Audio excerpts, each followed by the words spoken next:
Very good morning to all, and this is Sonia Singh in front of you. Very warm welcome everyone on our channel Exampur IAS English Medium. I hope my voice is completely audible and the screen is completely visible, everyone.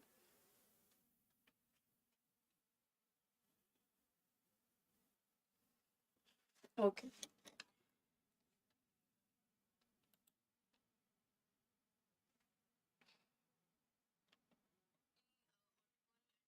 Okay. So from my side, everyone, everything is visible and everything is audible now. So we are just going to start the new marathon series, and today we are just going to discuss about the marathon series part 3. In this session, we are going to discuss about the some of the current affairs session from last past month, and we are just going to discuss about some history questions. We are just going to discuss about the answer writings, specifically those are asking in the mains upcoming mains examinations in last year, I think 2017 to 2020. And in this session, I'll try to be interlinked each and every interdisciplinary. I'm choosing the interdisciplinary approach in every section while explaining the current affair, while explaining the history answer writing. So definitely, I feel this session is completely helpful to everyone. And if you still have any doubt, any question, definitely you can ask me. You can put it your questions. You can put it your comments in the comment box, everyone. And I hope everything is visible now. एक बार आप मुझे बता सकते हैं so that we will start the session everyone. Okay. So in today's session, let me introduce the yesterday's session first of all. So those students were not those students are still not watching all these session. Kindly go and watch all these sessions. I already done part 1, part 2, part 3, and today's session is completely based on part 4 session. And in part 4 session, still I'm discussing all the current affair from last 2 months, and the history writing approach, the whole sum of the history writing approaches question, which I already done in my previous lecture. And but still I'm just going to be go ahead and just going to be recapitulate, just giving you summary, everyone, because your mains exam is about to come in September. So this is completely helpful for those students, and this is somehow definitely we can say the quick revision for the students who are just about to appear in the September exam, or the students as well who are just looking for the prelims exam, or specifically for 2023 the prelims and the mains. And this session is also helpful for those students who just looking history as a very broad concept, or they just want to revision the current affair from last past 2 or 3 months. So it's a kind submission for every to everyone. Those students still don't have any idea of current affairs from last past 2 months, and still the students have still not watching the session of historical events. So just go on our channel Exam for English Medium, and definitely you can just watch all this session. And still, if you people have any doubt, definitely you can ask me in the comment box. And my classes are going on everyday basis at 1 p.m. Till 3 p.m. every day. So definitely you can meet me in the class. Definitely you can ask your doubts, and I'll make you sure, everyone, that I'll try to be make it clear your all the doubts and all the questions. Before going to start the session, everyone, I would just like to introduce everyone with our new Exampur Sarkari Naukri app. And this app is very helpful for those students who are just preparing for the government jobs, and still the for specifically for those students who are looking their future for the government job, and who are preparing for the we can say the UPSC, the SSC, we can say the teaching exam. And definitely you can share this app with your friends, and definitely you can share this app with definitely you can download the app first of all. So you just go on the Play Store, just write down the Exampur Sarkari Naukri app, and later on you can the installation button is visible on the screen, everyone, and you can install the app. You can register yourself with your email ID, and definitely you can use your mobile phone as well. And after registration, you can join our Exampur Sarkari Naukri preparation app. for your further exam, for fulfilling your dreams, where the teachers are definitely providing you each and every PDF. They are taking their sessions on the applications and the YouTube channels also. And still, if you people have any doubts specifically for your career counseling and specifically for examination preparation, so definitely you can join us and you can ask your doubt. You can join us with the help of Zoom meetings. You can ask your question and ask your paid batches for your calling teams as well. So this is somehow a complete package for the preparation for the your government exam and for fulfilling your dreams. So definitely you can just go ahead by downloading the app, everyone. So this app is surely helpful for everyone who are looking his or her future in the government exams, and specifically for those students who are just showing the serious concern to getting the government jobs, right? And we are just going to start the session, everyone. Okay, in yesterday's session, I would just like to mention everyone that what we done in the yesterday session, so you people have any somehow very much clarity regarding the session. Today's session is completely based on part 3 session. Today's our session is based on a part 3 session, we can say.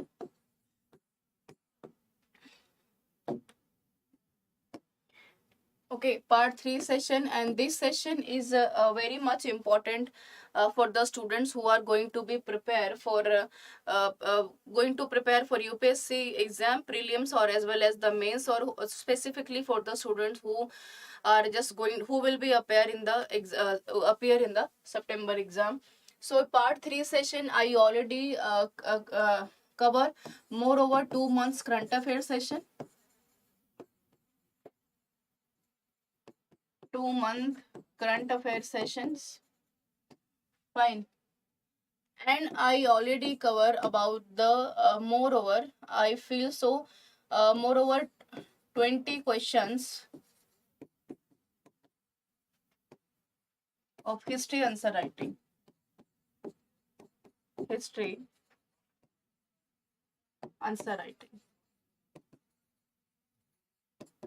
So definitely you can join me, and what I done actually, which is important as per your examination perspective, I already done on the women's empowerment questions. I already done the Bhakti movement and the Sufi movement.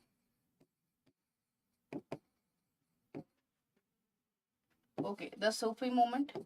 And not only the Bhakti movement, the Sufi movement, I already done about the wholesome introduction of the art and culture, the Buddhism, the philosophy of Jainism, how the religion is prominent and important to everyone.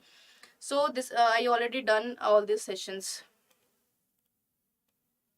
Good morning Tulsi. Definitely 20 से ज़्यादा ही हो गए होंगे, और this is somehow the expectation of the questions which are definitely which will be asked in your mains examination. For definitely you can cover all these questions, and those students are still not getting the PDF of all these questions, so you can join us Telegram channel Exam for English Medium, and you can got the PDF, everyone. And this PDF is definitely helpful for everyone who are preparing for the mains exam, or who are just going to be appear for next year 2023 the prelims and for the mains examination.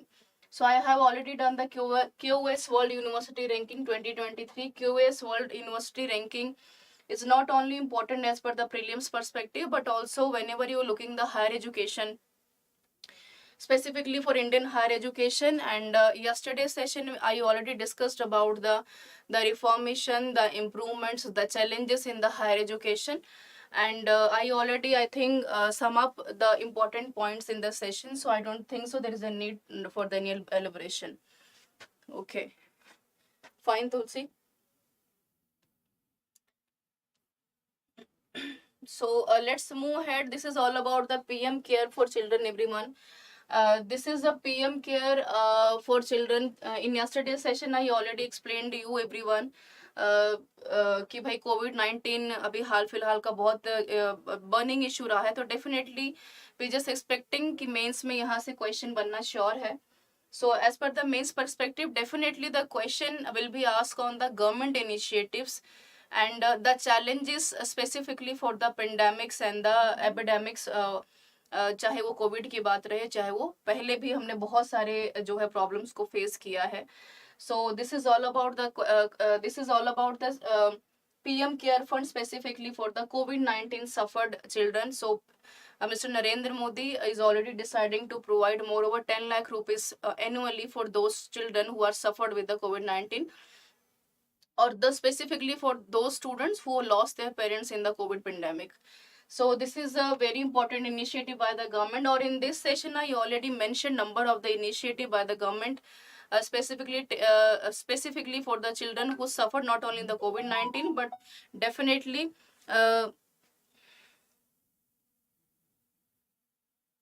exactly, Mr. Tulsi, there is a no doubt that we are needy of the universities, not only the universities but looking for the quality education in the universities. Okay, later on I already discussed about the rest of the session about Quit India movement, where we discussed about the role of the people, that how the Quit India movement is helpful everyone, to just put it everyone on the mainstream, specifically Quit India movement also known as a mass movement. And in this session I already try to be connect how the Quit India movement and the impact of 1942 is just appreciating not only the women empowerment, but definitely this Quit India movement is appreciating and just creating the platform for upcoming 1947 freedom struggle movement. So this is also very important question. And whenever we discuss about the national movement and the Quit India movement, sometimes Quit India movement and the question specifically asked from the national movement, the role of a Gandhian and the role of the ideological differences of the Mahatma Gandhi. I think whenever we analyze the previous year questions, from 2015 till 2020, I think none of the examination papers specifically related with the aims, mains, I think इसमें से ऐसा कोई भी question नहीं है जो कि महात्मा गांधी के आइडियोलॉजी के ऊपर या उनकी विचारधारा को लेकर नहीं पूछा गया है. So definitely this question is very important, not only the perspective of the examination, but also this question is also very much important for those students who are not very much aware, who are not creating the broad concept specifically for the national movement. So definitely you can get aware the ideology of Mahatma Gandhi. And if you will check the mass movement participation in the Quit India movement, so specifically I can just you will just create broad concepts of national movement and how the the movements are not only specified with only a single leadership. Definitely the mass, the women, the people who belong from the peasantry class, the people belong from outskirts of the Indian geographical region, the people who belong from the tribal areas, definitely they have they are just looking for the participation in the movement. And definitely Mahatma Gandhi just giving not only the ideas but definitely he providing the stream, क्योंकि ऐसा नहीं था कि हमें non violence के बारे में, and we are not aware about the rest of the we can say the ideas, we can say definitely the non violence, the dharma, कि भाई काम कैसे किया जाता है, हमारे कर्म अपने कैसे होने चाहिए, या फिर हमें किस तरीके स्टेप्स लेने चाहिए ब्रिटिशर्स को भारत से निकालने के लिए, ऐसा नहीं था. बट हाँ, definitely quit India movement just precise are movements and precise our ideology, that how we can get rid the Britishers out of India. So definitely Quit India movement also playing a very crucial role in 1942 in Indian national movement, which is completely unforgettable. Now, whenever you discuss about the Quit India movement, 2 or 3 questions are only we can say the prominently asked in Quit India movement about the failure and the success, right? Whenever you discuss about the failure, see, whenever you're going to be appear in the examination like UPSC or the mains, being the part of administration system. Okay, good morning Anirudh, I belong from the tribal area. Okay, no issues at all, Tulsi. See, whenever we discuss about the 2 dimensions of the Quit India movement, surely we can say the Quit India movement of 1942 is not completely succeeded or not completely failure. So I just try to be explain everyone that being the part of administration system, you cannot blame to anyone and you cannot blame to any leadership or the ideology of leadership, because I always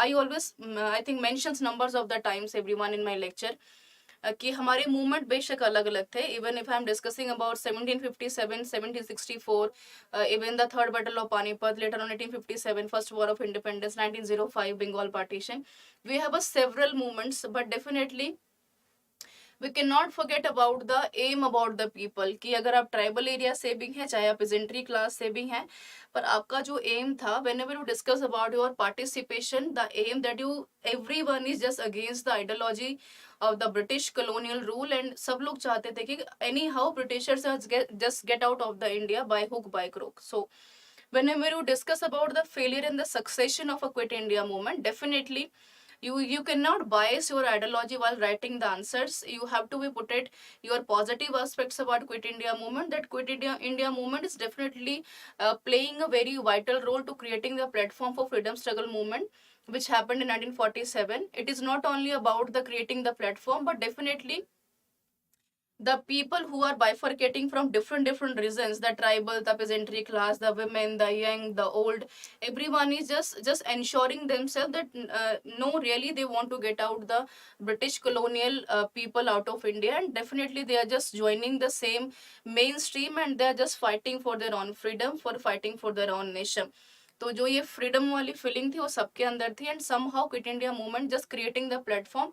and definitely ये बहुत important है कि आपको आपके लिए मतलब it is very important to creating the platform, and you can not succeeded without creating a platform, कि जब तक आपको ये पता नहीं है कि आप किस रास्ते पर चलकर अपने एम को अचीव कर सकते हैं. So definitely the people like Mahatma Gandhi, the people like Subhash Chandra Bose, the people like Raja Ram Mohan Roy, the people like Vivekanand, the people like Dayanand Saraswati, Nehru, Mr. Nehru as well, Rama Gopalachari, definitely the और we can say Vallabh भाई Patel as well. तो बहुत सारे ऐसे लोग रहे हैं जिन्होंने time to time they are participating and they guiding the people that how you can go ahead with your aim, how can you choose your stream, how can you just make the strategies that the colonial people just get out of India in any way. So this is all about the quit India movement. I'm just giving the sort on glance on the quit India movement, because if the numbers of the students miss the yesterday session, they can just recall everything, and definitely I can make sure everyone surely one question will definitely ask on the ideology of a Mahatma Gandhi and the role of a Mahatma Gandhi, that how the Mahatma Gandhi playing a very vital and crucial role on the time of a national movement or the freedom struggle. Fine. ठीक है तुलसी, it's fine. So this is very important everyone. I hope this session is helpful for everyone, and definitely Azadi Ka Amrit Mahotsav, we are celebrating the 75th anniversary of independence of India. For definitely you have to be prepared mentally everyone, that you have to be make sure as well that mains examination of September, definitely they will make the question on not only the national movement, but surely the question will definitely correlating with the past 75 years of the independence, that what we achieved actually, and what we and where we failed actually. So you have to be just वो कहते हैं कि it is a very important to creating the strata, it is a very important to creating the format कि last 75 years में what is happened actually, और हम कहाँ कहाँ फेल हुए हैं, and where we succeeded actually. And I'm just ensuring one more thing everyone, while writing the answers on the paper, don't forget to mention the positive aspects of the independence era.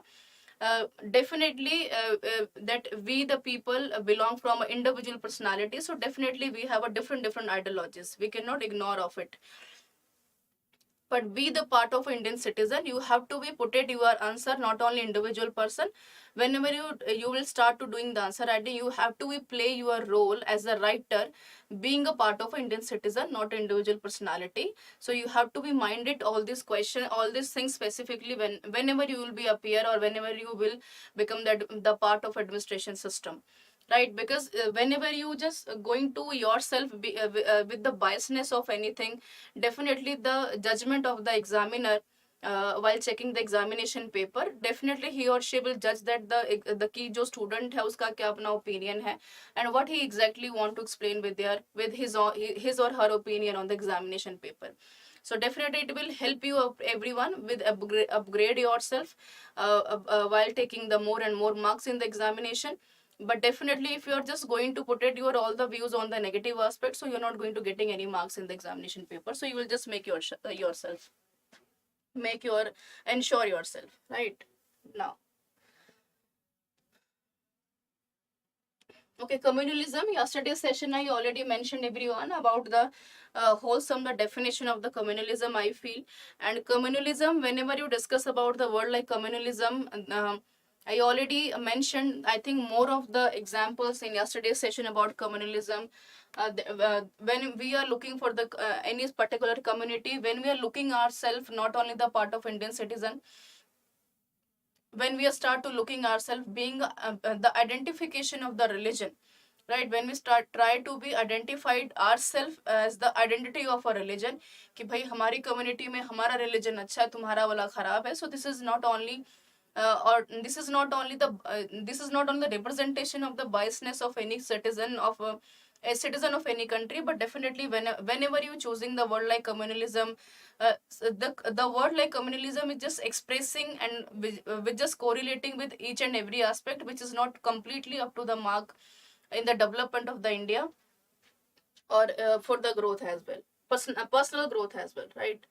So in yesterday's session, I already tried to be mention everyone and to try to be correlating everything with the interdisciplinary approach, that how the things are completely impacted. If I'm discussing about the questions like Quit India movement, the participation of the people, the participation of the mass movements, and whenever we discuss about the word like communalism, the word like art and architecture, the social aspect, so definitely whenever you writing the answers on the in the examination paper, you have to be put at each and every dimensions of the question. See, whenever you discuss about the word like communalism, it doesn't mean कि वो एक part तक strict हो गया है. It is completely just related with the numbers of the dimensions, and the dimensions are completely bifurcated. Definitely you have to be mentioned, you have to be make the headings on the social aspects, the historical aspects, about the economy, about the religious history, the cultural history, the political history, the administrative history, the environmental, the literature, and the ethical, right? I think I'm not going to mention there in rest of the three parts, but I'm just mentioning all of the rest of the three parts separately, because ऐसा important नहीं है कि हर एक question में आपको उससे जुड़ी हुई चीज पूछी जाएगी. It is completely up to you people that what you want to go ahead with the exact sense of scenario of the question. It is completely up to you people that what you getting and what you understand with the question, right? What you understand with the question means that what you getting with the approach exactly, right? If the approach is just completely explaining about the communalism, the approach is completely explaining about the economic scenario of the economic scenario of anything, so surely you have to explain the rest of the parts of the question, and the in I think behind on my screen everyone, I have to be mention numbers of the, I think the sections. I try to be bifurcated the interdisciplinary approach of the history. I try to be mention the broad scope of the history in different parts. So it is completely up to you what you exactly want to explain in the paper. Fine. So let's move ahead, everyone. Okay. Okay. In news, I think Tukaram Beach I already mentioned in yesterday's session, everyone. I already mentioning about the Buddha art. I try to be differentiate everyone that how you can differentiate yourself with Gandhara art and the Mathura art, and how the art is completely representing any of the social any of the societies, their techniques and their ideology, their skills as well. So these are the very important we can say the things we are just going to explain in the art and architecture. And art and architecture might be everything, in anything I can say. It will be considering with the Mauryan Empire, it will be considering with the Gupta Empire, and it is considering with the Buddhist art and architecture as well. So definitely whenever you just checking the art and architecture, the formation, the sculptures, So definitely any of the sculptures and any of the buildings and monuments definitely representing you people, the social aspects, the economic aspects, and definitely the individual aspects of the king. And कि भाई king को इतना interest क्यों था in architecture में. For example, if I'm taking the name of the Mughal Empire, we cannot forget the name of a Shah Jahan, we cannot forget the name of a Babur and Humayun and Jahangir and Akbar as well, because they people not only indulging themselves to consolidate the whole India, but definitely they are try to be indulge themselves in to maintaining the monuments and maintaining the sculptures, maintaining the mosque, and just not only introducing the different terms and norms and condition for the economic perspective or political perspectives, but definitely they will try to be connect the people with art and architecture. And this is somehow a serious concern, and definitely we can say this is somehow the a matter of discussion, that why the kings and queens are doing all these things. But they are doing all these things because definitely this is representing their personality, their attitude, their political the outskirts any of the country, in front of any of the country. For example, I would like to mention the example of a Mauryan Empire, specifically for the Ashoka. So we cannot forget the name of Shehbaz Gadi, the Western Afghanistan. We cannot forget the name of Java, Sumatra, Tibetan, Nepal, Bhutan, and specifically those countries who are just adopting the Buddhist ideology. And I just mentioned numbers of the time, everyone. It is very important to differentiate the ideology of Buddhism and the ideology of the philosophy of a Buddhism, right? Whenever you discuss about the philosophy of a Buddhism, surely Buddhism is just want to separate the message not only as the individual personality, but definitely it is just representing its own philosophy to the whole world. But whenever you mention about the Buddhist religion, the Jainist religion, this is somehow representing the individual aspects. अब ऐसा जरूरी नहीं है कि भाई मुझे जो religion accept करना है, मतलब I am just going to accept the religion as per my own opinion. Nobody can enforce me, nobody can force me that you have to be choose this and this and this religion. It is completely my opinion. This is completely my ideology. This is completely up to me that what really I want to choose. But whenever we discuss about the philosophy, we cannot forget about the non-violence ideology of Buddhism. That if I am just going to be take the ideology and philosophy of a Buddhist non-violence, and I'll try to be separate the ideology non-violence in London, in America, and Western countries, so I can surely make myself ensure that nobody is going to discard the policy like non-violence, because it is not only the common non-violence policy, but this is the need of the present country. And that's why in the yesterday's session I tried to be connect that how the Buddhist art and architecture is completely influenced not only the past, the moreover 50,000 years ago time phases, but definitely the present time as well. So definitely you can make sure everyone that what we exactly want to learn with art and architecture. Art and architecture is also is important in every phase of the Indian history. Even though if I'll take the name of a Harappan civilization, we cannot forget about the art and architecture, the artifacts, the utensils. If I'm taking the name of the Mauryan Empire, we cannot forget about the Buddhist art and architecture, the stupas as well. If I'm taking the name of Gupta's empire, we cannot forget the revolutionary changes in the temples. We cannot forget about the Nagar style, the Vesar style, the Kashmiri style, and the Dravidian style of the temples. And definitely when we move ahead in the medieval phases, everyone, medieval phase is just representing itself in a very different aspects when the Islamic era started. But definitely the people belong from different I think dynasties. Even though from the Kutubuddin, the Aibak, we can say the slave dynasty, from the Ilbari dynasty, the Tughlaqs, the Khiljis, we have the Lodhis as well. We have a numbers of the art and architecture, and every I think the emperor tried to be representing his time and his era in a very different with the help of a different monuments, with the help of a different art and architecture, so that people try to be remember everyone after long ago, and this is I feel exactly a very good solution for anyone कि अगर आपके पास कुछ नहीं तो अपनी मूर्ति और sculptures को बनवाना शुरू कर दीजिए, because this is not going to be end anywhere, right? It will be stagnant, it will be just for the just stagnant for long time period, and just people definitely will get to know, people will try to be know कि भाई ये कौन है, किसकी statue है, किसका मूर्ति है. So this is somehow a very important relevance points of art and architecture.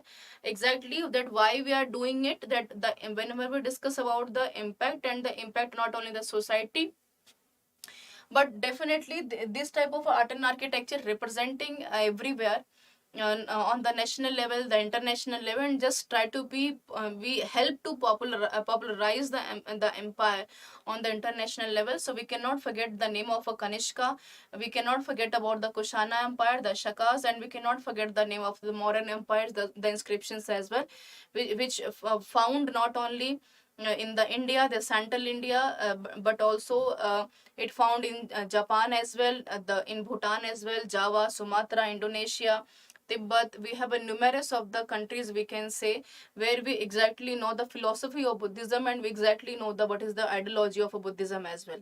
Fine. So this is all about the quick summary of art and architecture, everyone. Now,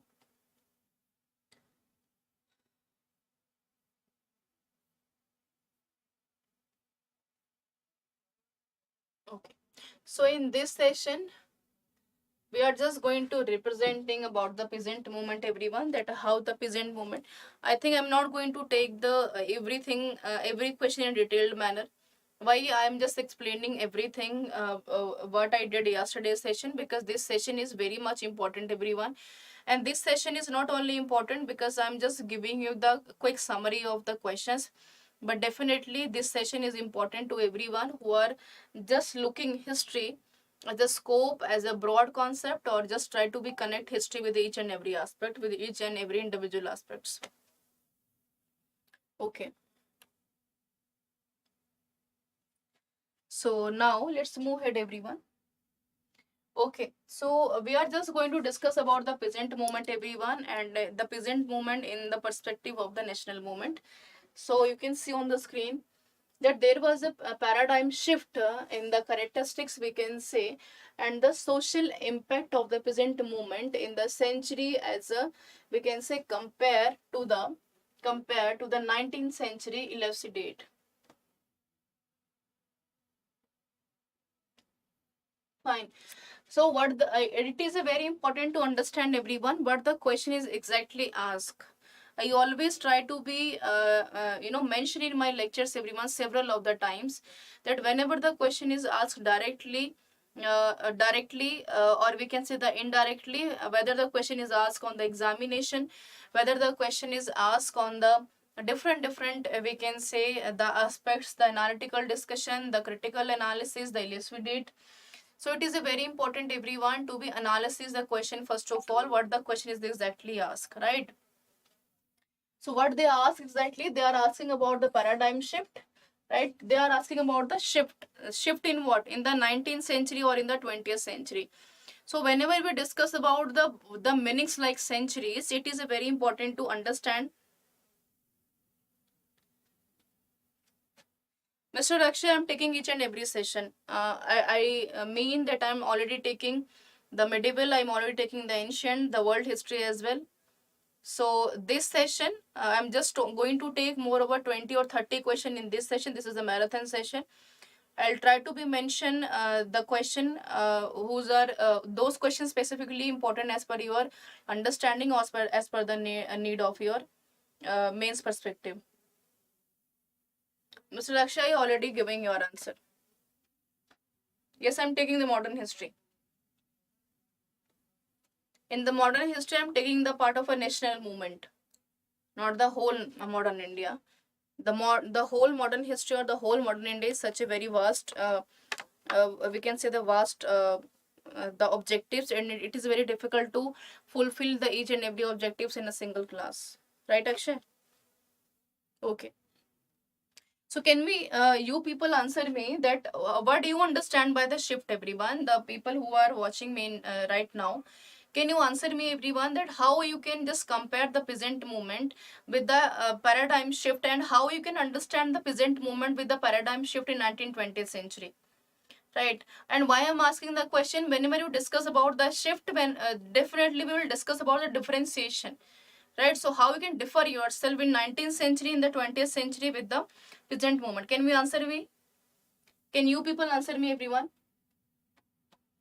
How whenever we discuss about the shift, right, how the shift is happened actually in 19th century or in the 20th century?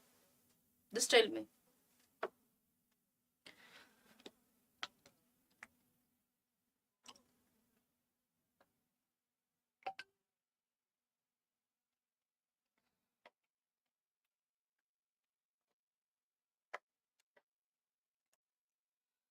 Okay, let me understand the question first of all, everyone.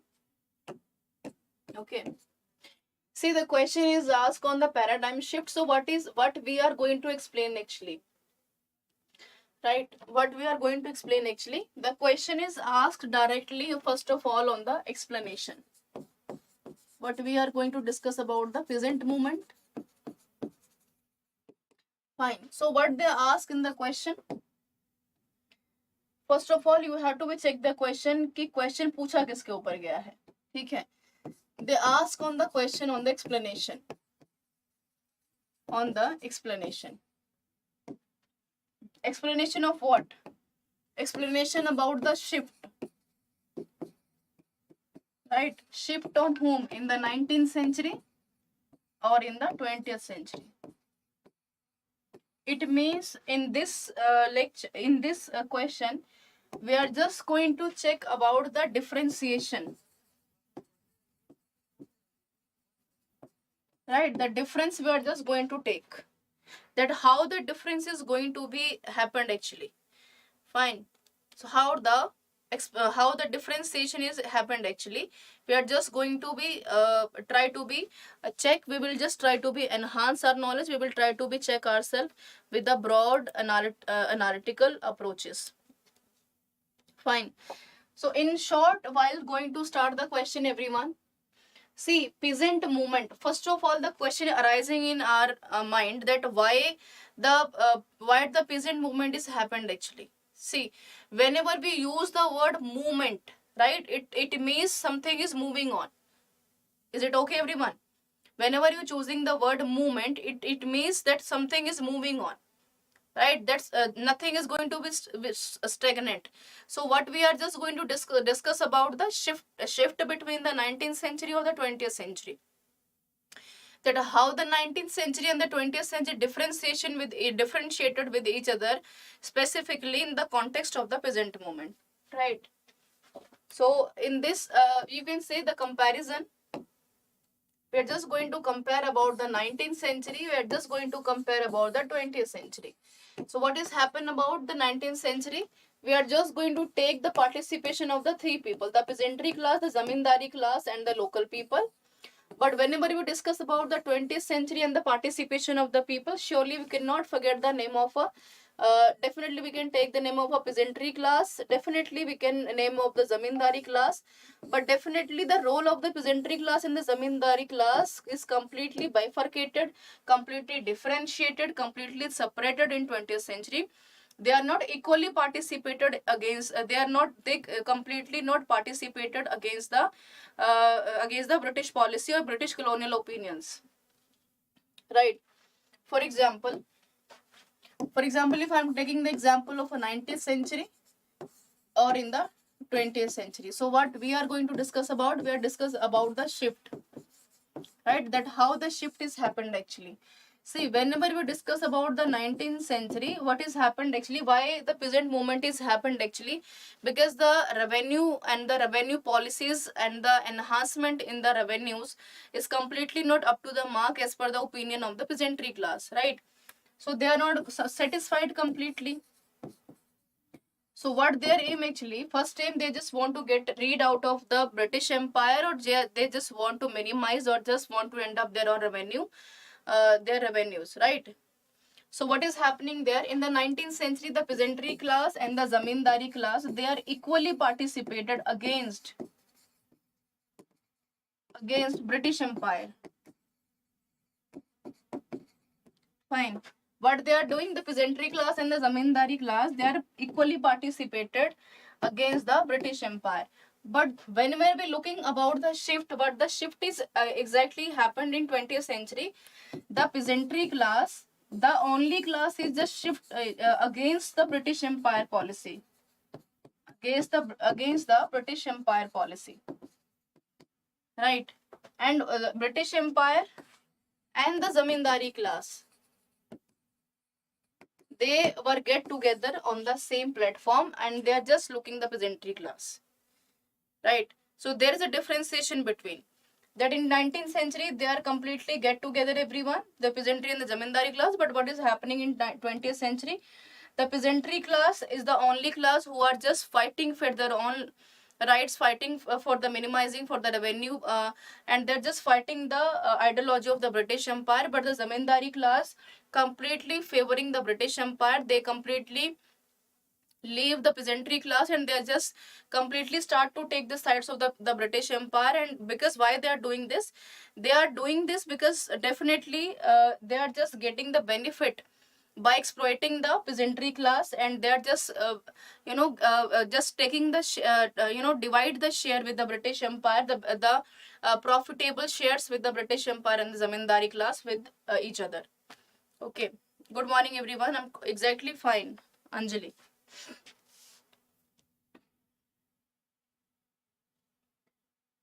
Okay, so you can see everyone on the next screen. See, peasant movement, why it has happened actually. First of all, the peasant movement is a social movement. A peasant movement is a social movement. So whenever we discuss about the social movement, see, peasant movement is a social movement. So it means that the people who are just moreover the 80% of the population, 80% of the population who living in the society, population living in society, merge themselves in the peasantry work class or peasantry movement, we can say. So what has happened actually, the 18%, 80% of the social the society of moreover the 80%, they completely shifted in peasant movement and involved in the agricultural policy. And what about the agriculture policy? The agriculture policy specifically for the revenues are completely not up to the mark. The hike of the revenues just pretending daily by daily basis. So this is completely not up to the mark in the favor of the peasantry class. They have a long history that can be traced to the numerous peasants uprising that occurred in the various regions. So we cannot forget about the name of Nagpur, we cannot forget about the name of Madhya Pradesh, Jhansi, Uttar Pradesh, Bihar, Rajasthan, and Gujarat as well. And the world throughout the human history. Why we are looking for the human history? Because the whenever we saw the history of 19th and 20th century, specifically in the context of the peasant movement, then India was not only the country who suffered on that time with the this movement, but definitely on the time of a 19th and the 20th century, when we looking the whole history, the whole world of 19th and 20th century, numbers of the development is happening there. And we cannot forget the name of industrial revolution, and how the industries are working with the help of the peasants class, with the help of the working class, with the help of the agriculture. So whenever we discuss about the timeline of a 19th century in the European countries, the human of the European countries who belong from the peasantry class, they already suffered with the bourgeoisie class, the hike in the revenues, the feudal class lord. So, and specifically not only the European countries, the African countries, the European countries, we can say the America, Europe, China, the whole human history specifically belong from the peasantry class. They suffered with different problems, right? So this is all about the we can say the peasant movement. Now, approaches. When we discuss about the question, what the question is asked about? Question is asked about the shifting, the shift in which the 19th century in the 20th century, right? The 19th century and the 20th century, we discuss about the shift, that why the peasantry movement is happened actually. So you can choose the approach. First of all, everyone, they give the brief introduction, the condition and the causes of the peasantry movement. So what we are going to mention in the condition, everyone, we are just going to mention about the condition in the we can say condition in the introduction. And what is the condition of the peasantry class? The condition was completely worst. They are just suffered with their own equal rights. They were suffered with the social status rights, social status rights. The hike in the revenues are very much hike exactly day to day life. We cannot forget about 1793 whenever you discuss about the Mehalwari system, the Rayatwari system, and the rest of the permanent settlement, right? And we cannot forget the exploitation of the middlemen like moneylenders and the people like zamindari class who exploited the peasantry class a lot, and they are just sharing the benefits with their peasantry with their British Empire and the with the moneylenders. And discussing about the characteristics of the 20th century, 19th century of the peasantry movement. So what is the characteristics of the 19th century? That I already explained, that 19th century's peasantry class is just going to be jointly perform against the policy of the peasantry class. And who were performing jointly? We can say the peasantry class and the zamindari class. They are just stand on the same place. But what has happened in the 20th century? The peasantry class, the peasantry class was the only class who performed against the policies of the British colonial rule, and the zamindari class and the money lenders somehow favoring in the the colonial rules in the British Empire. And what about the conclusion, everyone? Whenever we discuss about the conclusion, the time phase of a 20th century, the arrival of Mahatma Gandhi, we cannot forget the name of a Kheda, we cannot forget about the name of Ahmedabad, and we cannot forget the name of a Champaran, Bihar, Odisha, and West Bengal, and we cannot forget the name of a rest of the parts of the India where the movement is happened actually. So what is the conclusion is going on when the people like Mahatma Gandhi, the leaders like Vallabhbhai Patel, when they started to guide the peasantry class, when the peasantry class or the tribal class tried to be considered Mahatma Gandhi and the people like Vallabhbhai Patel as a Mahatma, as a Masiha, and they just looking the upright way of Mahatma Gandhi, that he was the person who helped at least who just going to be find out anywhere and just try to be help us. And so we cannot forget about the Ahmedabad, the Mazdoor mills. We cannot forget about the high revenue of the different classes, lands in the hike in the lands. And we cannot forget about the 1917, 1918, 1915 about the hike of the revenues, when we are definitely choosing the policies like the non-violence. And later on what has happened, and we know very well, and we are just looking everything in the further slides. See, what about the introduction, everyone? You can see on the screen, and I think the image is completely clear to everyone. See, whenever you discuss about the introduction, what is happened actually? See, introduction, you can say throughout the 19th century, you can see the British Empire was consolidating the rule of India through exploitation, the economy, and the revenue policies, right? The exploitative economy and the revenue policies. So what are the revenue policies, everyone? The taxation was very high. Fine. And what about the peasant were among the worst sufferers of the British rule? However, peasant class resist the exploitation and started to organize collective protest and movements against the policies. So how it is happened actually? See, what is happened actually, whenever we discuss about the word exploitation, right? Exploitation by whom? The British Empire. And how they exploiting? When they completely enhancing the revenues plus the taxation, the taxations on the lands, on the agricultural land, on the agriculture land. So what they are doing actually, for example, you have a land, right? And you have a land, and Britishers are already decided to the peasantry class that you have to pay 200 rupees per month. Fine. So what has happened actually, the British Empire, the zamindari class and the money lenders, right? they three of the people who completely exploiting the peasantry class. So what is happened actually? Britishers are only the class who are just looking for the money of 200 rupees, right?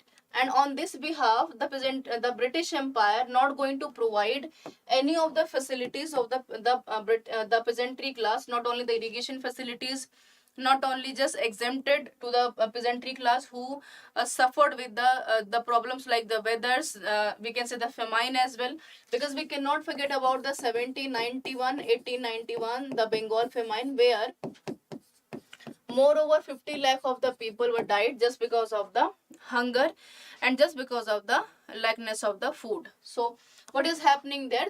The British Empire completely giving the authority to the zamindari class, that this is the duty of the zamindari class to the zamindari class to getting the taxation from the peasantry class on the time every month, the rupees 200. So what is happened actually?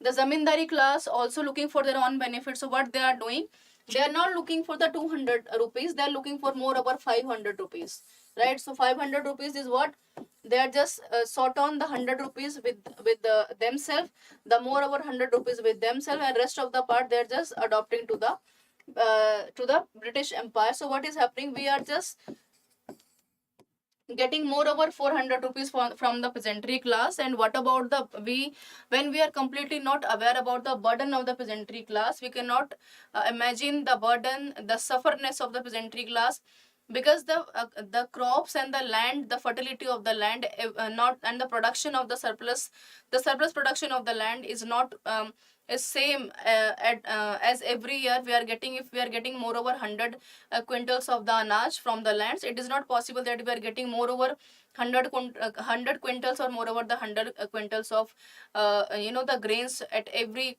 year basis or annual basis.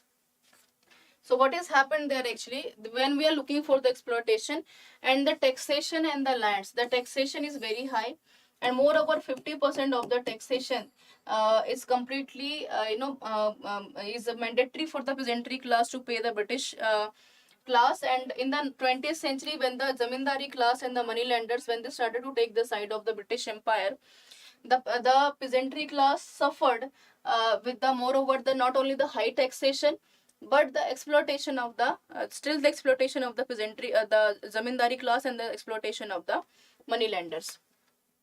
Because later on what is happened there, when the peasantry class was not able to pay the taxation, so what is happened actually, peasantry class started to take the debt from the moneylenders. And what the moneylenders are do, they later on they just sold the land, because the peasantry class was not able to fulfill the rest of the revenue and rest of the taxation which is taken by earlier by the moneylenders. So this was the somehow the solution of anything, right? Solution of anything. And slowly what has happened there, the rest of the regions of the whole India, we cannot forget the name of a Bengal, we cannot forget the name of Orissa, Bihar, we have a West Bengal, we have a Rajasthan. Numbers of the lands sold later on, and the peasantry class who considered earlier themselves as a owner of the land, later on they become the labor on the land. So this is somehow a very important, and we can say the very important changes happened in the shift between 19th and 20th century. And with the peasantry class, when moreover the population of moreover 80% is just indulge themselves in the agriculture. So what is happened actually, जैसे हमारे लिए हमारा पढ़ना और UPSC qualify करना is important, but on the same basis for the peasantry class, their lands is the only source of their income. The lands are only the source to fulfill the basic needs, to feed the family, and the lands are the only property of the peasantry class. With the help of the lands they can survive not only 1 or 2 years, but also the generation to generation. Fine. Now let's move ahead. Say, whenever we discuss about the scope of the history, so what we learn with the scope of history, everyone, the scope of history, when we're looking for the broadness, right? When we're looking for the broadness,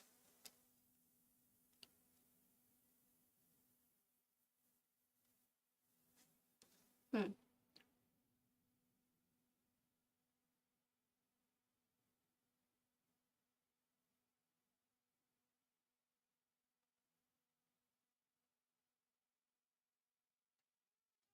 Hmm. The scope of history, when we're looking for the broad perspective, and the and when we cannot limit history till one segment, we cannot limit the history with the one strict discipline. Definitely when definitely we're looking history as an interdisciplinary study. We can say whenever we discuss about the peasant movement, about the social history, the peasant movement is specifically related with the social status equality, right? The economy, the hike in the taxation,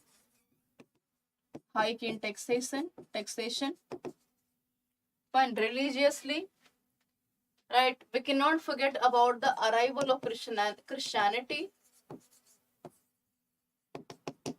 fine. And what about the cultural history? When we completely make the peasantry class too strict to participate in different traditions, fine. And what about the administrative and the what about the administrative and the political history, everyone? The administrative and the political history is completely related with whom? It is completely related with the power, right? And who handled the power, everyone? The power is completely limited till the British Empire. The British Empire. Why? The whole system, if I'm looking the whole system, right? The system is what? The social, the economic, the political, the cultural, the ethical, and we can say the literary, the administrative, the polity. Then when we discuss about the control of control of systemization or system, it is completely in the hand of the British Empire. It is the hand of the British Empire. So what has happened actually at the last? What has happened actually at the last? We saw the movement like peasant movement, 19th and 20th century. We can saw the peasant movement, tribal movement, the women, and when the peasantry class and the tribal class completely refused to British Empire that they are not going to pay the revenue, they are not going to pay the taxation. Fine. Now, what about the body? Whenever we discuss about the body, everyone, the mid body we can say. The mid body we can say. Right, the characteristics we can say. The characteristics we can say of the 19th century of the peasant movement. We are just going to discuss about the mid body. Let me discuss about the two objectives we can say. The first is immediate objective and second is the absence of the understanding of colonialism at this stage. So immediate objective is what? It was not about the objectives we can say of these movements to the end of the system of subordination, right, and exploitation of the peasants. So who exploited the peasantry class? The British Empire, surely, the zamindari class, and the moneylenders.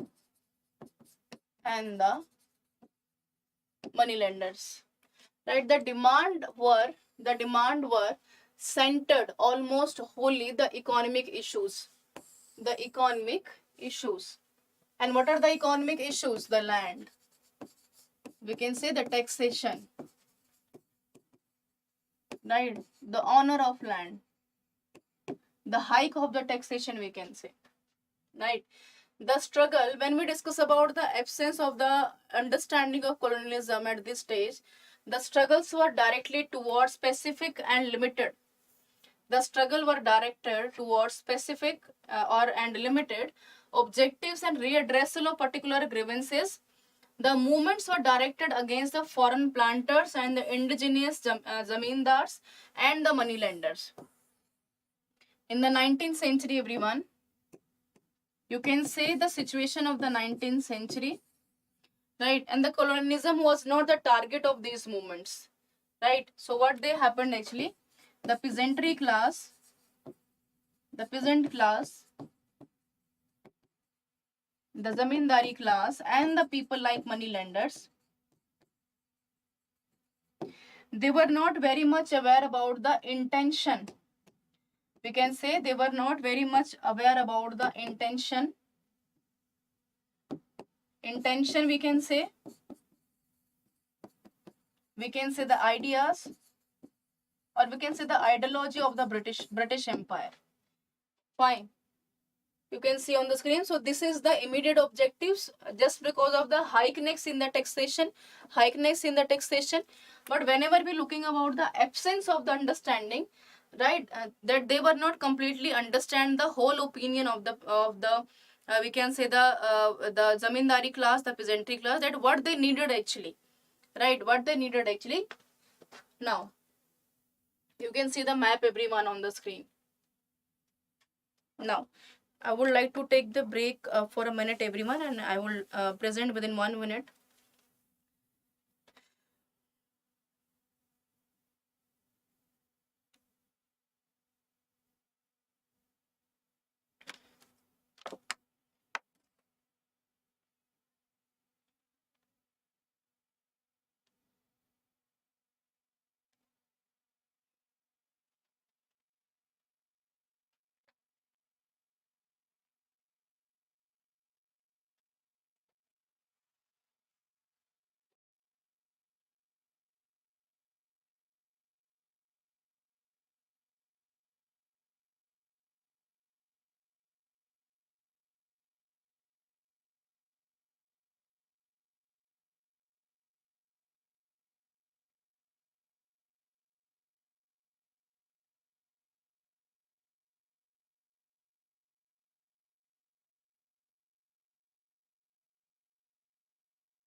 Okay, everyone, I hope my voice is completely audible, everyone.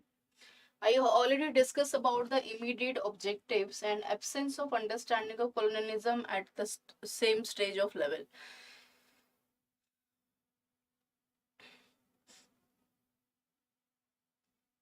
Okay. In this session, you can say shortly, I would just like to zoom the map, everyone. Okay. I hope the map is completely visible. Okay. I hope this map is completely visible. Hmm.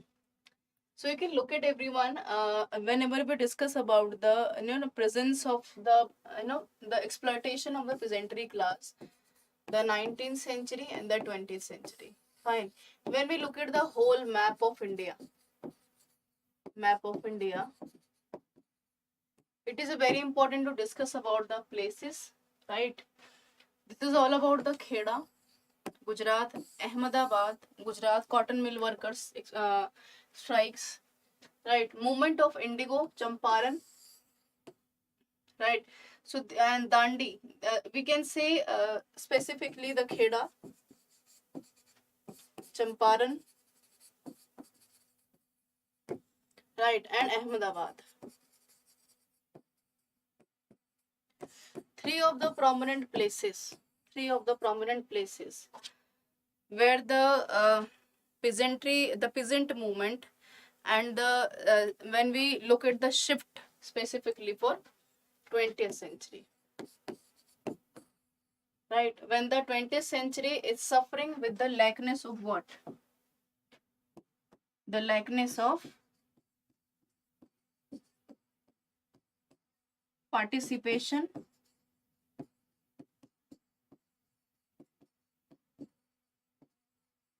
of zamindari class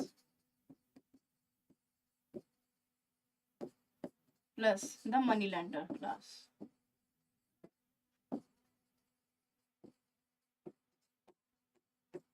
right? So definitely we can say that the 20th century is just showing the shift between the peasantry class and the moneylender class, right? Now, what about the leadership? That I always told you, whenever the movement is happened, actually movement is never ever pursued by a single person. Movement, when the something is going on, when we discuss about the we can say when something is a continuous process, and the leadership of these revolts, the indigo revolts, we can say from 59 to 60 century, this is all about the 19th century again.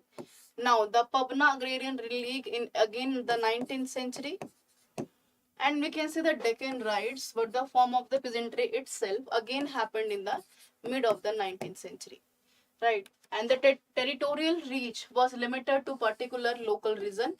When the revolt of the Pabna, the Indigo, and the Deccan Riots, they are limited actually, right? They are not reached till the time phases of the they are not expanded, or they are not reached to the local regions. So what has happened actually, when they were not reached on the local regions, and the regions like we can say of the common people, the people who belong from different categories on different class and work class, they are not participating with the Indigo revolt. They're not participating in Deccan and the, we can say, the Pabna revolt. Territorial reach was limited, right? Organization, we discuss about the leadership. Now we're just discussing about the organization. There was no formal organization. Formal organization means when we looking for the structured format, कि कोई हो जो leadership दे सकता हो, like formal, where we considered with the structurization formats. Fine. And these caused movements to be a short-term phenomena, and lack of organization, just because of lack of organization, inhabited formations and implementations of long-term strategy for movements. right? What happened actually when we suffered with the movement कि हमारे पास कोई leader ही नहीं है किसी चीज को maintain करने के लिए. We don't have any leaders, we don't have any we can say strategies. So what is happened actually, the movement is completely just washed away and just not reached till the time of the survival. We can say the local reasons, we can say the people who want to participate in the movement. So we have different examples of it. Important peasant movements, we have the indigo cultivation strike revolt, we have a Pabna agrarian leagues, we have a Deccan riots, the Champaran, we have a Kheda, Bardoli, Mopla, peasant and Tibhaga movement, the Kisan Sabha movement and the Eka movement. These movements are very important as per the knowledge of the knowledge of examination perspective, and these questions will ask numbers of the time everyone. The indigo cultivation strike, we can say, when we discuss about the revolts, Pabna Agrarian League, the Deccan Riots, the Champaran Satyagraha, the Kheda by Mahatma Gandhi. So these are the events who are just happened in the mid of 19th century or the mid of the 20th century. Fine. But what is the differentiation whenever we discuss about the 19th century? Right. But why we suffered actually? Why we suffered? Because we don't have any formal or we don't have any organization, plus we don't have any leadership, in 19th century. So what happened actually, we are not succeeded actually, but what about the 20th century everyone? We have a we can say the Champaran Satyagraha, the Kheda, the Bardoli. This is all happened after 1914, after the arrival of Mahatma Gandhi, after the, we can say, arrival of Mahatma Gandhi, right? So when Mahatma Gandhi arrived exactly, so we have a path, we have a aim, we have a leadership, we have organization, and we have a strategies and formats that how we fought and what is the, and what type of the ways we can use it to get rid of the Britishers out of India, and how we can minimizing the revenues, right? So this is somehow a very important terminologies we can say. Now, what about the ideology everyone? What about the ideologies we can say? What about the ideologies? We can say what about the ideas, the techniques they are using, and we can say what about the skills. So you can see on the screen everyone, forward-looking ideology is a significant part of a social movement. Forward-looking ideology is a significant part of a social movement. However, we can say forward-looking ideology is a part of a social movement, and however at this stage of a peasant movement it was the absence of a coherent alternatives, that we don't have any alternatives. If we are not succeeded in the movement, so what has happened later on? We don't have any other alternative options. And what about the future? The future we are using it actually. The future and these movements were spontaneous reactions on the exploited peasantry class. Right, the spontaneous reactions on the exploited peasantry class. So what about the alternatives everyone? We are looking for the alternatives. So what they are said actually, we can say the ideas, we have a techniques, and we have the skills. Fine. And where we are using this type of the ideas, the techniques and the skills for the social movement.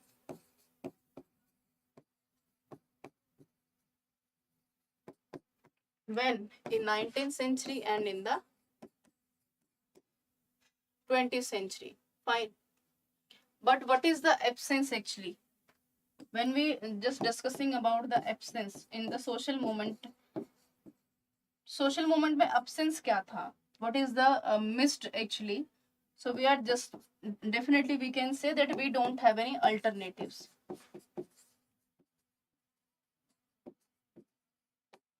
Alternatives what? For example, we just went out for the movement. Sometimes we die in the movement. Sometimes we failed in the movements. Sometimes it happened the lands were not in the favor of the peasants class, the lands in not in the favor of the zamindari class. They were not completely succeeded to fulfill whole the taxation. So what about the alternatives? We don't have any alternatives. Why we don't have any alternatives? Because on that time in the 19th and the 20th century, moreover of the 80% of the population just dependent on the agriculture, or the just living their life on the sources of the agriculture. So they don't have any alternatives. We don't have any industries, we don't have any small industries, we don't have any skills like art and crafts making. And if we have a skills like art and crafts making, so surely the time phase of 18th and the 19th century also very much relevant in the European history, because already the industrial revolution is going on, and the raw material that we sent India to the western countries, the western countries just making the final goods and just sold all these final goods on the high rates in the country like India, right? So definitely you can see and you can imagine that we have a different purposes, we have ideologies, we have skills, we have techniques, but what has happened actually, that we don't have any options of forward looking actually, that what is happened at the last if we are not going to succeed it, right? What is happened at the last if we are not going to succeed it? For example, if I'm talking about the aspirants who are preparing for the UPSC, because UPSC is already very broad aspects of the syllabus, we learned so what has happened actually, we learned a lot actually. We just taking the knowledge from the current events, the journal, the GS, the GK, the geography, the history, the social issues, the ethics, the languages as well. And definitely we started to work on the personality. So what has happened actually, if we are just facing of the problems, if we are sometimes not qualifying the paper, so surely we have a different options, we have a surely different ways as well. But what has happened at the last with the peasantry movement, that we have a movements, we have a the phases like zamindari class and the class like money lenders. But the peasant movement who are already the peasantry class who already merged themselves, the moreover of the population, like 80% of the population merged in the field of the agriculture. So what has happened at the last, everyone, happened at the last, for example, if the peasant movement is not going to be succeeded, so what is happened at the last? Do we have any alternatives? Do we have any agriculture other aspects? Do we have any commercialization? Do we have any trading outskirts? Do we have any investments as well? So what has happened? So what about the ideology? Is not a big deal कि भाई विचारधारा बनाते रह जाइए. Ideologies are, it's totally up to you that what type of ideology you want to choose actually. It is completely up to you that what type of ideology you want to choose. Either you want to go ahead with the violence, or either you want to go ahead with the non-violence. But whatever the ideology you are choosing while participating in the movement, it is completely up to you, that you have to be participated only if you have alternatives. For example, if I am not forgetting 1905 Bengal partition, what has happened, that we started to boycotting everything कि भाई हमें we just want to get rid the British Empire out of India. We are not going to accept the ideology of the British Empire. But what is happening in the last, the movement is just going to be pursued moreover 1 year, moreover 6 months more. But what has happened at the last, the people who belonging from the middle class families, the people who belonged from the designation of the jobs, the people who belonged and working in the designation on the behalf of the British Empire. So what has happened, that how many days they are just surviving without jobs, how many days they are surviving with the without food, and how many days that we have any output, any results, because we don't know what is the outcome and what is the end of the movement, कि आखिर में कब चीजें खत्म होंगी. For example, I have another example of World War One and World War Two as well, everyone. If I'm just looking the whole wars, the war is going to be start from 1914 and going to be held till the time of 1945. So moreover, we have the time phase of 35 years old, right? 35 years we already just surviving in the survival of the basic needs, the food, the shelter, the clothes. So what is happening about the people who are just, they don't have any alternatives, right? If we have industries, definitely we merge themselves. If we have crafts and we have skills in our hand, definitely just go ahead. But what about the people, they specifically the people who are not any alternatives in the options? So what is happened in the last in the movements are gonna be failed actually. That we have a very good example of Quit India movement. We have a very good example earlier happened 1905 Bengal partition. So this type of the the movements surely just we can definitely ensure ourselves. Definitely we will just go ahead with any of the cause if we have already alternatives.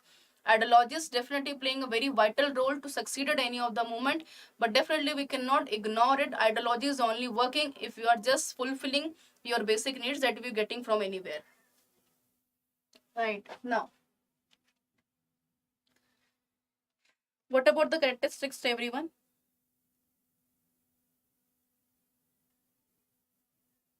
Okay, so whenever we're looking at the characteristics, we can surely say that the characteristics of the 20th century, the peasant movement, what are the characteristics?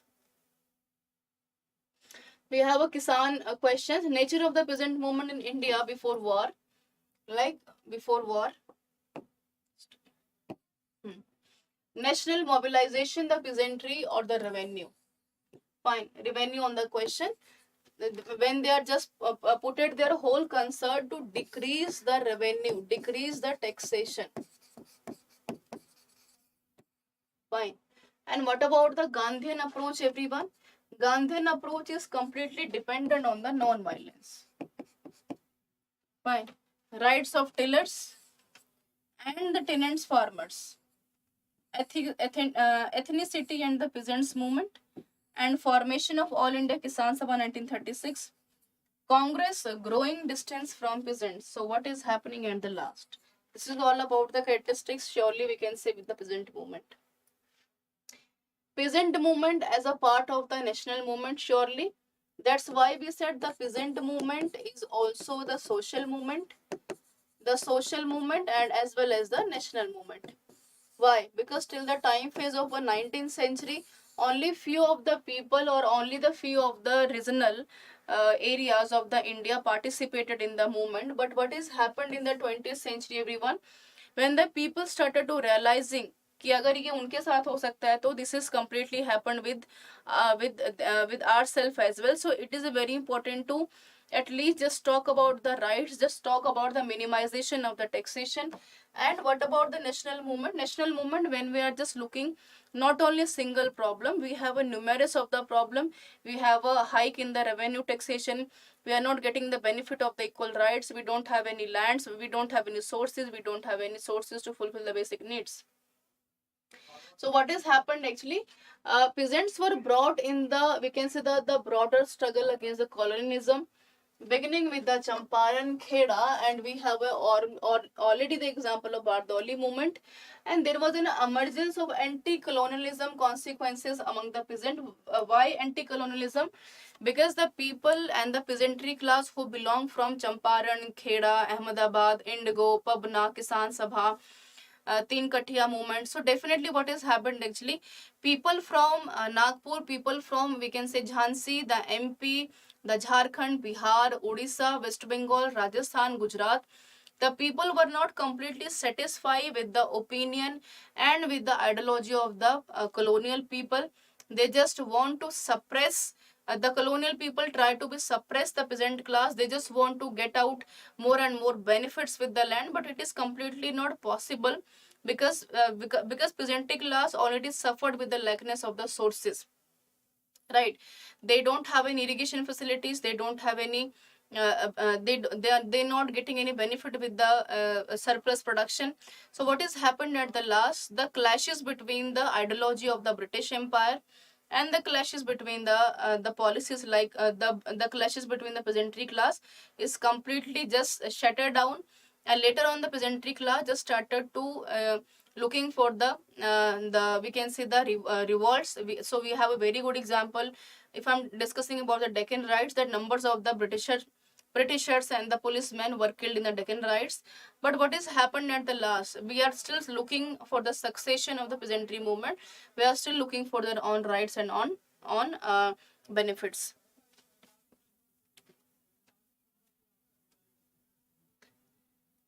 Now, the emergence of the classes, we can see the consciousness and the organization. the emergence of the classes, and we are looking for the consciousness, we can see the organization. The Congress policy of safeguarding the interest of zamindar class and the landlords led to be emerged the independent class organization of the Kisans and the rural India. Right, you can see on the line everyone, Congress policy, and they just try to be securing the rights of the zamindari class and the money lenders or the landlords. Those are exploit the peasantry class with the help of the British colonial policy. That's why what is happened actually, what the outcome is, we can say that we have to be so numbers of the we can say the numbers of the organization. We have the Kisan Sabha, we have a Pabna Revolt, we have a Deccan Rights as well, we have a Indigo, Champaran, Satyagrah. So we have a numerous of the, we can say, the organization of Kisan in the rural India. Now, the radical sections in the peasants movement increasingly realized that the Congress was solicitous of the interest of the capitalists and the land magnates.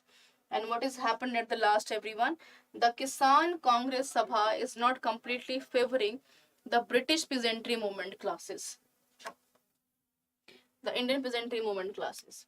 And you can say the peasant discontent against the, we can say the discontent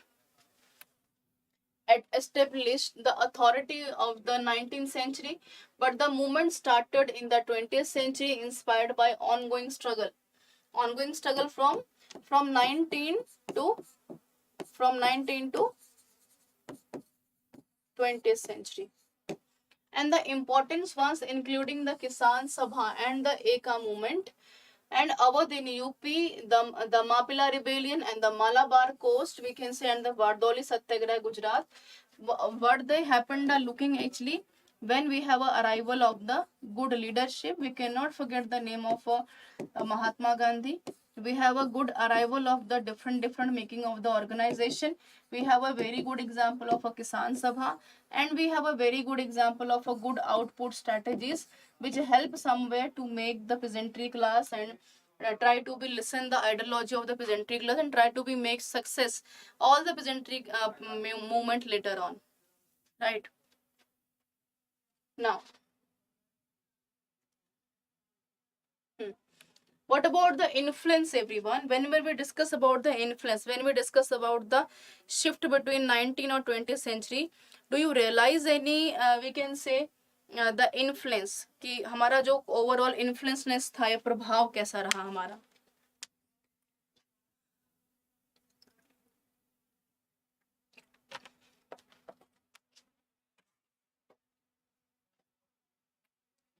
See the influence of, we can say the I think the communal politics, Mapila revolt we have, and the anti-landlords completely overturns, and the communalism of the rebellion completed the isolated the Mapilas from the Khilafat non-cooperation movement.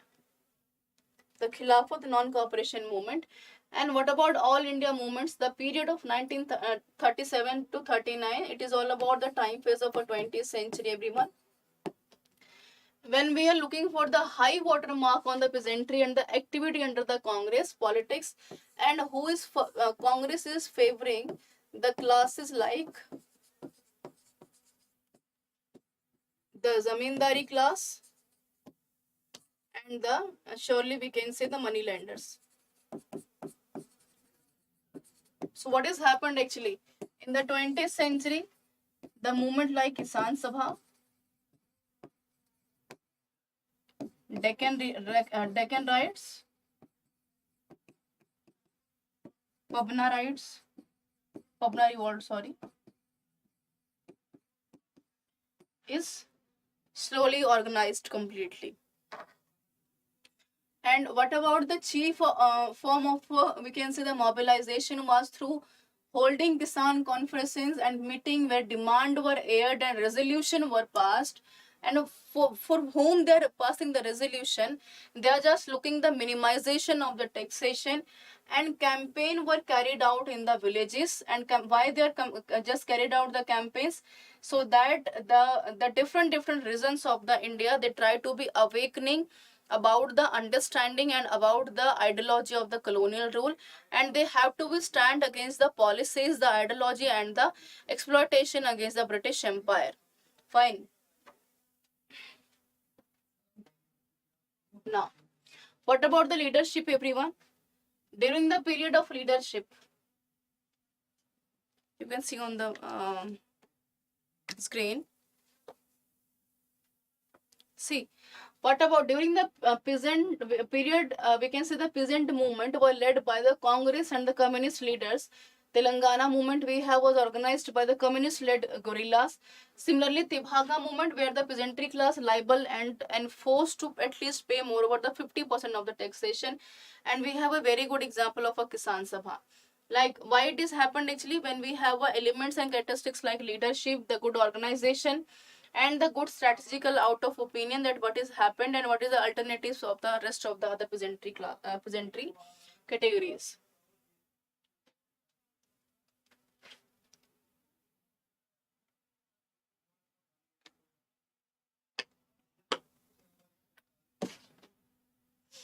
Now, what about the conclusion?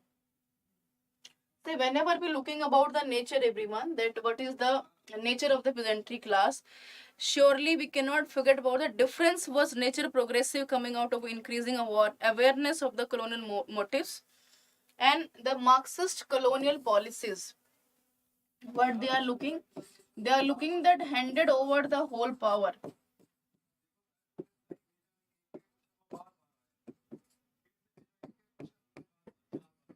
The whole power, handed over the whole power to the labor class and the peasantry class.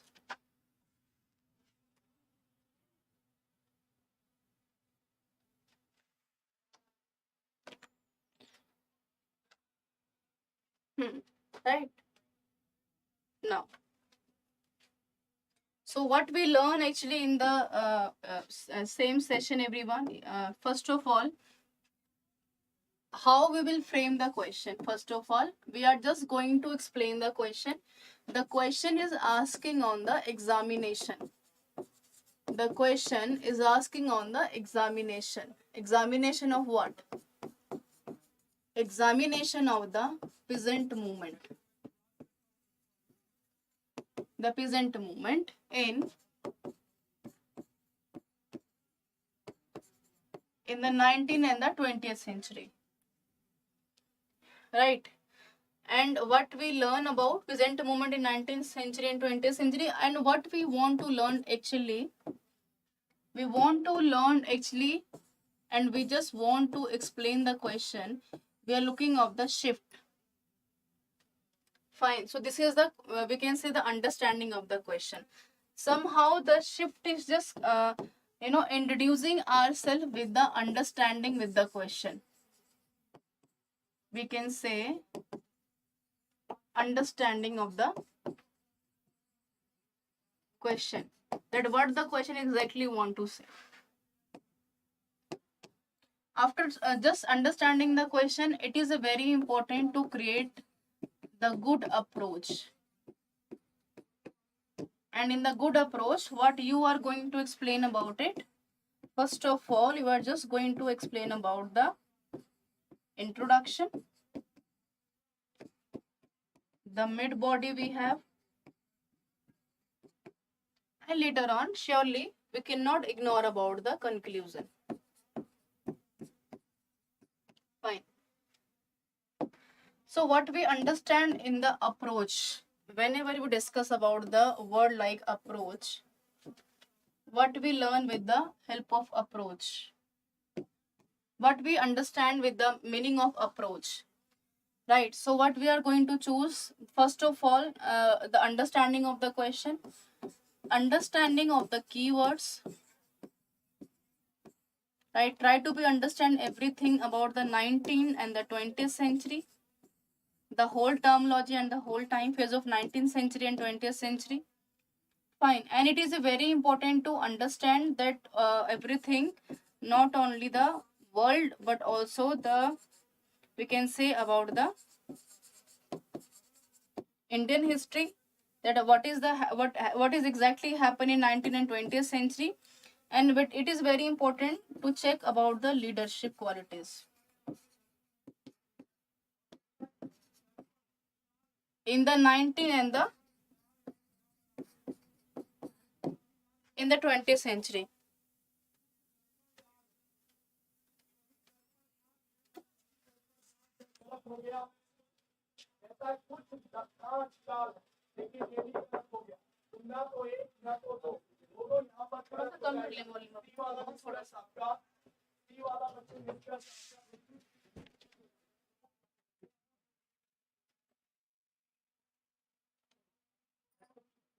Right. So what about we are just going to understand about the leadership and the leadership qualities. When we try to bifurcate the leadership qualities in both the segment, we can say about the formal and the informal basis. So what we learn in the shift in the next slide, in the introductory part, in the introduction, where we'll try to connect the whole peasant movement with social movement, plus with national movement, with the national movement, right, with the social movement and the social movement and with the national movement. The second thing, it is very important to understand about the shift, we can say. It is very important to understand about the shift, we can say. Shift in what? In the 19th century or the shift between the 20th century. Where the 19th century is completely dependent on the participation of the peasant class plus the zamindari class.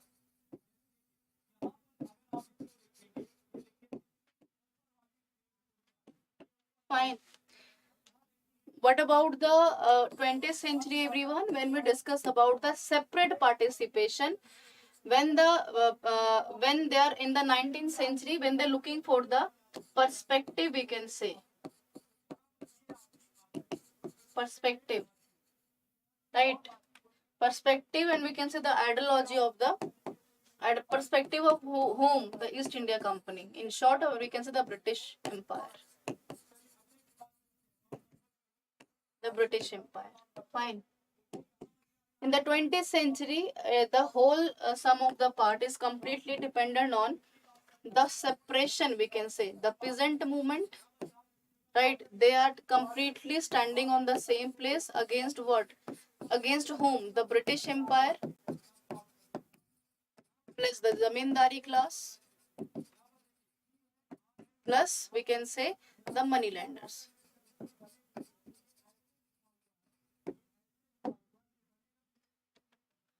And what about the mid body, everyone? What about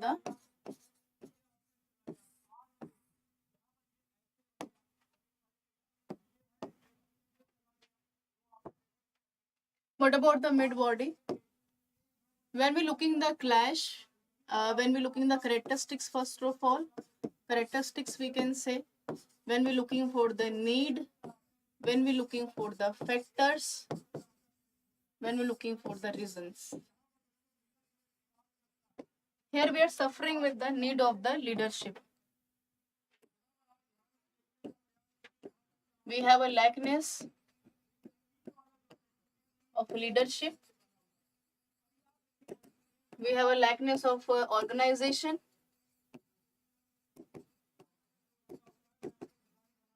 Right, and we have a lackness of a formal participation. Formal participation. Formal participation means what we are looking actually. Formal participation, when we're looking for a format, that what is happening, कि हम इसके बाद से formats को कैसे हम enhance करेंगे और बनाएंगे. Fine. And later on, when we're looking about the succession, we can say, when we're looking about the succession, and definitely about the failure.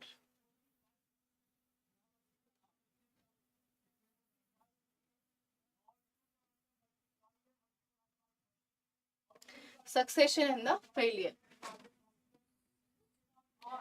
Right.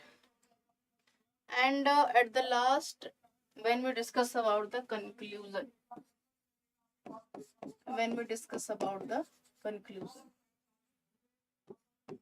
surely we can say that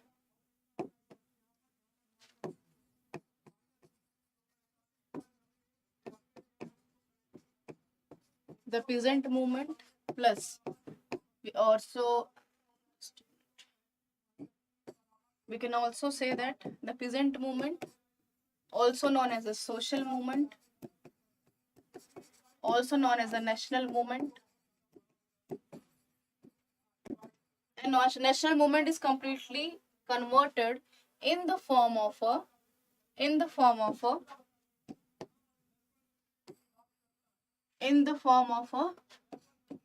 mass movement, or we can say the mass participation, the mass movement and the mass participation. And the second point, when we completely not forget about the ideas, or we can say the ideology of Marxism, Marxist ideology plus the communal ideology, and we cannot forget about the participation, the leadership like Mahatma Gandhi. When we discuss about the awareness, the understanding,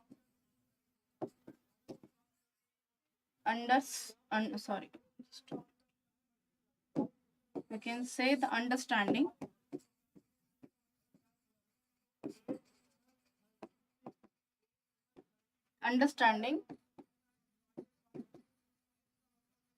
the ideas of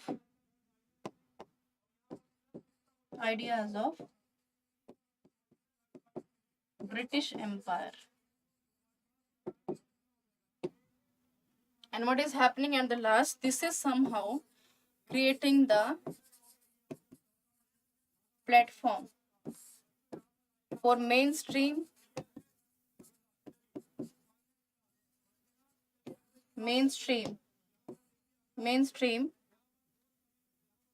and definitely we cannot forget the example of what? We cannot forget about the platform of freedom struggle movement.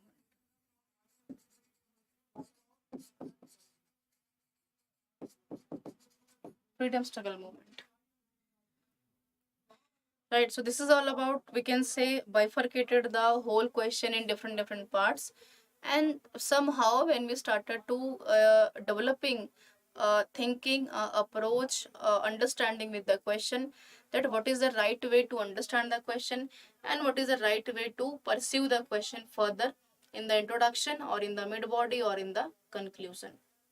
Fine. And one more thing I would like to mention here, everyone, those students are very much comfortable to sketching the maps and everything, so surely you can just draw the map, everyone, and this map is very much important as per the need and as per the information of the peasantry movement. And if you have any good sketching idea skills, so definitely you can go ahead. Otherwise you can just mention the name of the places where the peasantry movement is immersed. Definitely we cannot forget about the name of Ahmedabad. We have an example of Bardoli Satyagraha, Gujarat, Tinkatia, MP, Deccan Rights, Pabna Revolts. We have numerous of the numbers of several names of the peasantry movement places where sometimes it immersed and sometimes it is suppressed by the colonial suppression policies.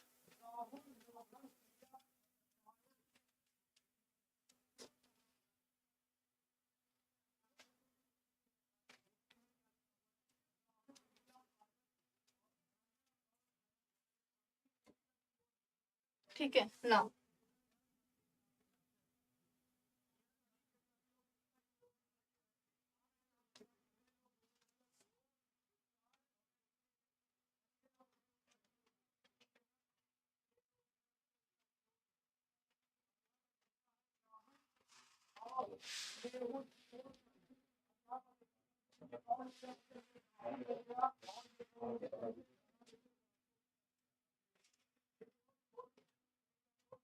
Now, the next question, definitely we are just going to make sure everyone about the role of a women in Indian freedom struggle, right? What about the role of a Indian freedom struggle? See, whenever we discuss about the role of women in Indian freedom struggle, definitely we have a several of the names of the Indian freedom struggle. We have a name like Sarojini Naidu. We have we can definitely name of the name of Rani Lakshmi Bai, right? Suchita Kriplani we have. So we have a several of the names, everyone. So in this session, we are just going to discuss about the participation, right? That how the participation of the women in the freedom struggle movement is happened actually, and with the help of the the participation of the women is completely changed the we can say that drastically changed the national movement, right? So it is completely impacted. And whenever we discuss about the impact, we cannot forget definitely choosing the different dimensions. And what are the dimension? We cannot forget about the social dimension, we cannot forget about the economic dimension, we cannot forget about the religion, the cultural, and we cannot forget about the different dimensions which are important as per the explanation of the participation of the women in the Indian freedom struggle, right? And whenever we discuss about the word like freedom struggle movement, the freedom struggle movement is definitely just awareing about what freedom struggle movement is just the participation. When we just giving the example of 1857, the first war of dependence, that we have a very good example of 1905, the Swadeshi movement. And we have a very good example of later on, we can say the non-cooperation movement, we have a civil disobedience movement, we have a quit India movement, and at the last, we cannot forget about the freedom struggle movement, where we are looking the whole participation of the masses, right? When we are looking for the whole participation of the masses, when we are looking everyone in the same stream, and when the people are try to be participate on the same pace, same energy, and everyone just showing the concern against the British colonial policy. They are just anyhow they just want to get rid the British Empire from the they just get rid out the British Empire from the we can say uh, British Empire, definitely we can say out of the country. And definitely the ideology of the British Empire not only haunted the peasantry class and the tribal class, but definitely whenever we looking the participation of the women, the participation of the women is just vital, not only vital only, but definitely this is somehow the matter of appreciation. In yesterday's session, I already explained about the the women like Nachiyar, the women like we have a numbers of the women that Mr. Narendra Modi earlier just announcing on the stage of the 15th August. And somehow we are just playing a very vital and very crucial role to enhancing or to making the national movement, and the participation is making more vital and more important. So you can see this question, everyone, on the screen, that how discuss the role of the woman is a various, we can say, various social, political, and environmental movements since independence in India, right? What about the social? What about the political? Social, when the women are still suffering with their equal rights from long past ago, from a long past and past ago, that we cannot forget about the past Vedic era when the women are still suffering with the problem like equality. And we cannot forget about the political aspects when the women are looking for their own equal voting rights. And we cannot forget about the movements like Chipko when the participation of the women is completely not ignorable, right? So what about the discussion? The role of the women is not completely limited, right? Whenever you discuss about the role of the women is not completely limited. So that's why we will try to be correlate the participation of the women and the contribution of the women not only with the society, not only with the polity, not only with the environmental, but still we will try to be connect the women, the social history, the economic history, the cultural history, the literary history, the ethical history, political, administrative, and the participation and the contribution of the women in the freedom struggle movement, right? So we are just going to ahead with the participation and the status of the women, surely we can say. So what about the status of the women in India? See, whenever we look at the status of the women of the India, it is a very important to discuss that how we can defining the status of women of India in one sense of the understanding. In one line, if I'm saying the situation of the women is completely enlightened, the situation of and the contribution of the women is completely completely reorganized, recognized. So it is somehow we can say it is a being subjected to many great changes over the past few millennia, and from equal status, when we start to fighting for their equal rights, when we looking for the equal opportunity to taking the education, as the male genders are taking the education on the same place, it is very difficult to accept the reality in the society that why the women is completely bifurcated, why the women's history is completely out of the reach in the society. Fine. So what about the ancient times that I already giving the example of a Vedic age, everyone? And what about the medieval period? We cannot forget the name of the Razia Sultan, that she is somehow a very wonderful leader, very wonderful emperor as well, that she started to holding the designation like a emperor, like a king. But definitely what is happening, that we cannot forget the terminology of Mirazul Haq, that he already elaborated that that Razia Sultan is not only appropriate queen or appropriate emperor to holding the whole Delhi Sultanate empire. And what about the prominent promotion of the equal rights by many reformers? So what about the reformers? Whenever we discuss about the reforms, why we want to reformation, why we're looking for the reformation is basically discussing about the that we have a formation and we are not completely satisfied with the formation. And what is the structural formation, that the existing society in the country or the existing society in the India is not completely satisfy the ego of the whole male dominancy, right? And what about the history of the women in India has been eventful. Why eventful? Because we cannot forget the name of Rani Lakshmi Bai in the event, or we cannot forget the name of Jhalkari Bai in the revolt of 1857, the first war of independence. We cannot forget the participation of the women in 1905, the Sabdeshi movement, everyone. And what about the modern India? The modern India, when we looking the beginning of the era, the beginning phases of the era, the whole era is just completely contributed by the different freedom fighters.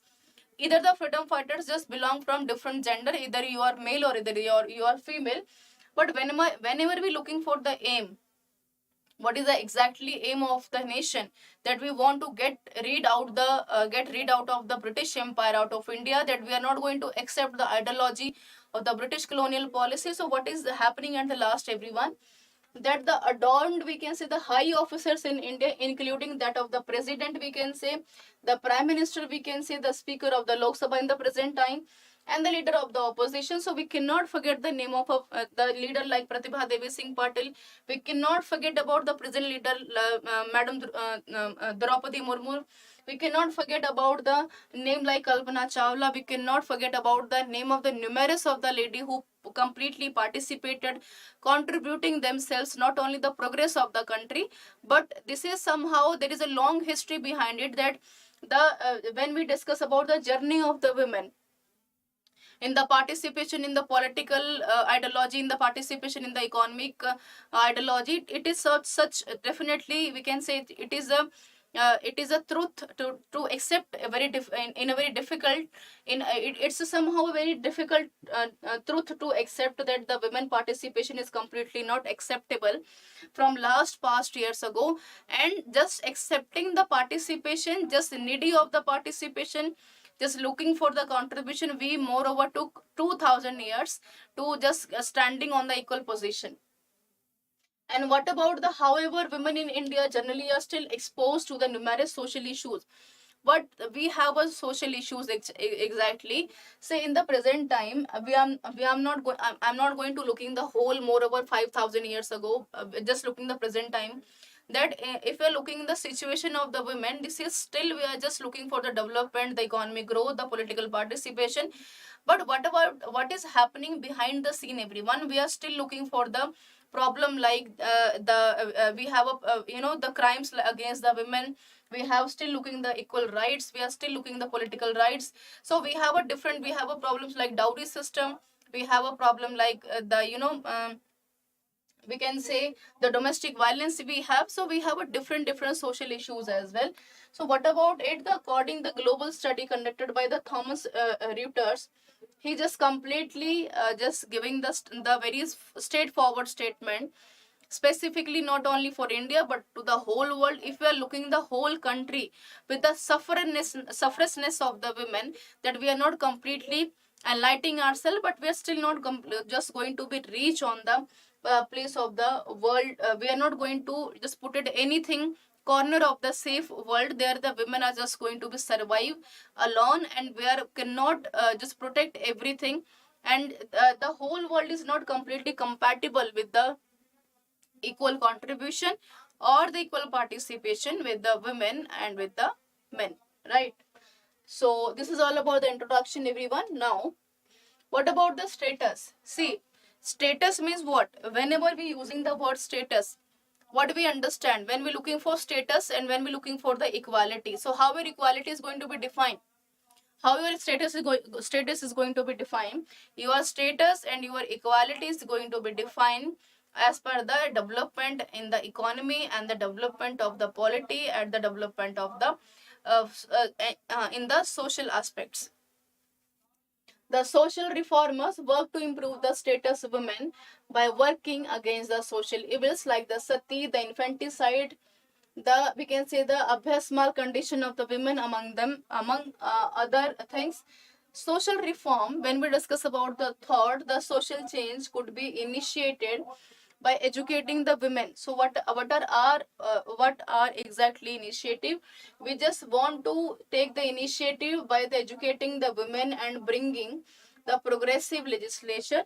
And what about the social evils eradicated by raising the consciousness and making the people sensitive injustice done to the women? For example, if you are looking the Nirbhaya Kand, I think I think 7 to 8 years he just passed away. When we're looking for the fast track course, we have examples like acid attacks, and important changes occurred in the society as far as the women are concerned. And what about the infusion, everyone? When we're looking for the Western ideas, Western ideas is what? When we're looking in the changes in the ideas, in the Western ideas, where the women just looking for their own voting right in the time phase of 1776 in the American Revolution. But what is happening in India, that we got the idea after more over 200 years ago. So we are just suffering not only the changes in the ideas, but we are suffering in the modification of the modernization, where we want to change, where we are looking for the process. But how we can change when the supportive society, when the subordination of the society is completely helping us a lot, right?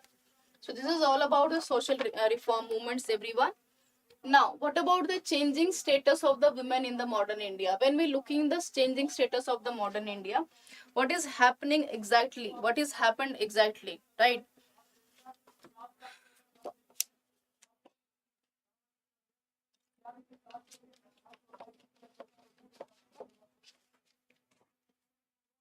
See, whenever we looking the changing status of a women in modern India, women are building blocks.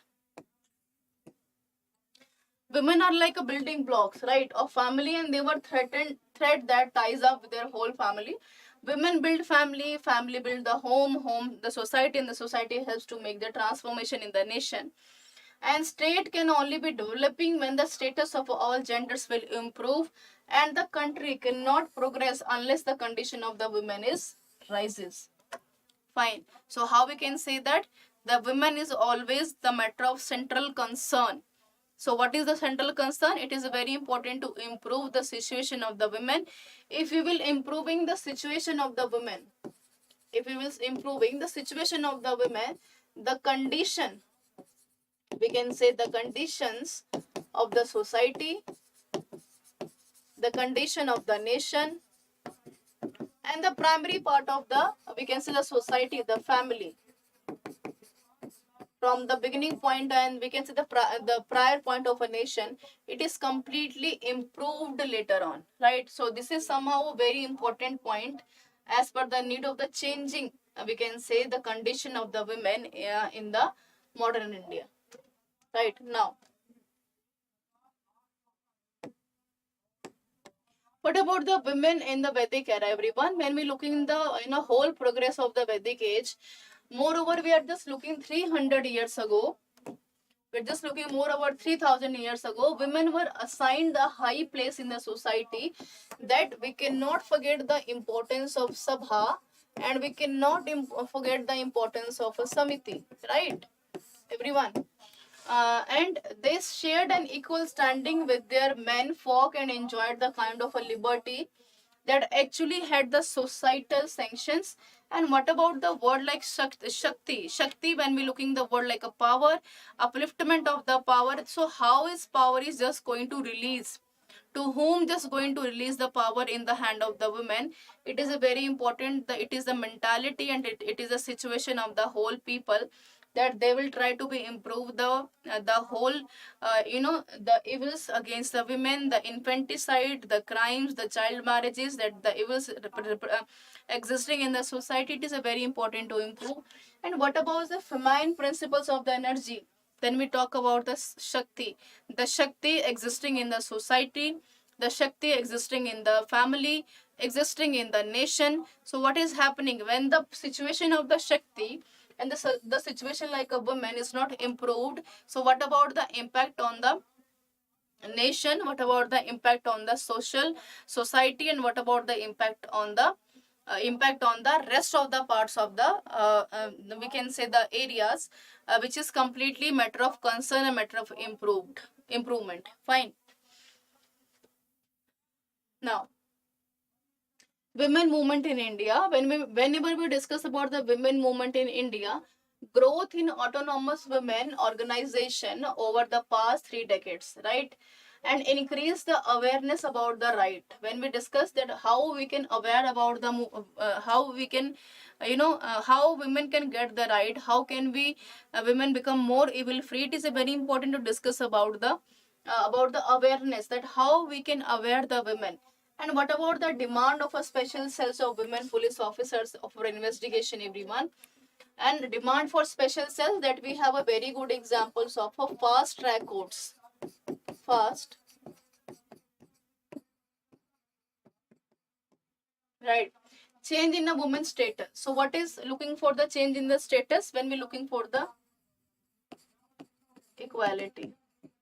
Stronger political voice, visibility, when we looking everything in a very fine manner, that what is happening in the society. See, if I am saying that more over 60% of the women every year just killed because of the domestic violence, that what is the reality of the statement? This is a real statement.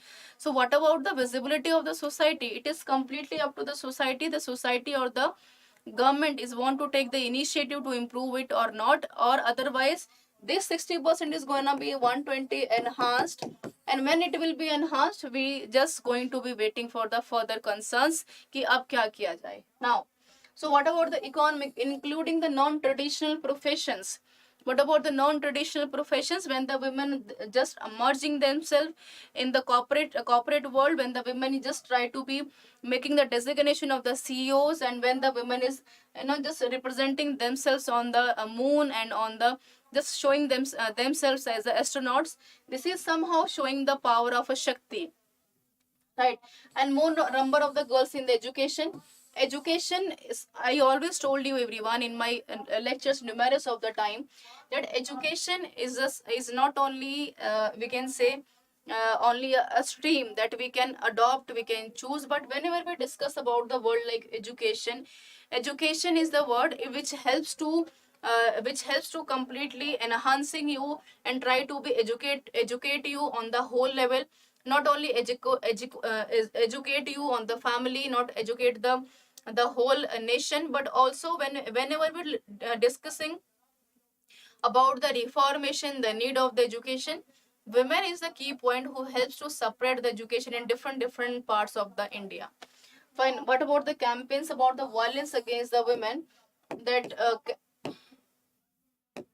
okay, from the individual of the community level, and Jagori as an example, where we will try to be aware the women, the Jagori movement in the Rajasthan, the Bengal and the Bihar, we will try to be aware the women not only about their own rights but also try to be aware them about the education.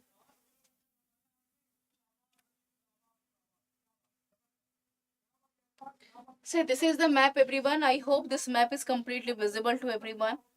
The map is showing on the screen, everyone, is somehow showing the participation of the women, right? That how much women are completely participating in the whole national movement from 19 till the 18 till the time of the 20th century, right? So we cannot forget about the leadership of Mahatma Gandhi, where Mahatma Gandhi is participating in a very crucial role in it. See, you cannot forget about the Chori Chora. We cannot forget about the Champaran, the partition of Bengal, also known as the Swadeshi movement. Fine.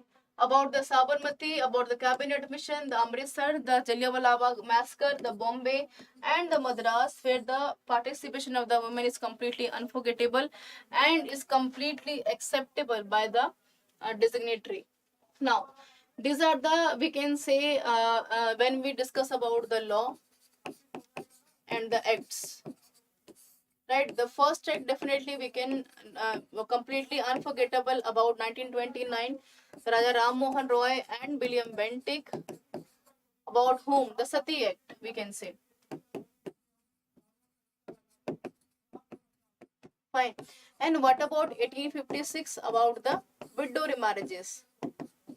We cannot forget the name of a, we cannot forget Jyotiba Phule, right? So Hindu Marriage Act, we can say the 1955, this is still prevalent and we are still adopting it.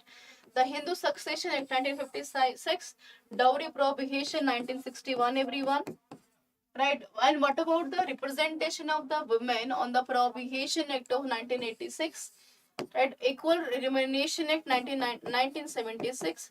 And what about the Maternity Act 1961, where the women are completely liable to accept the maternity leave as per the need and as per the cause. Right now,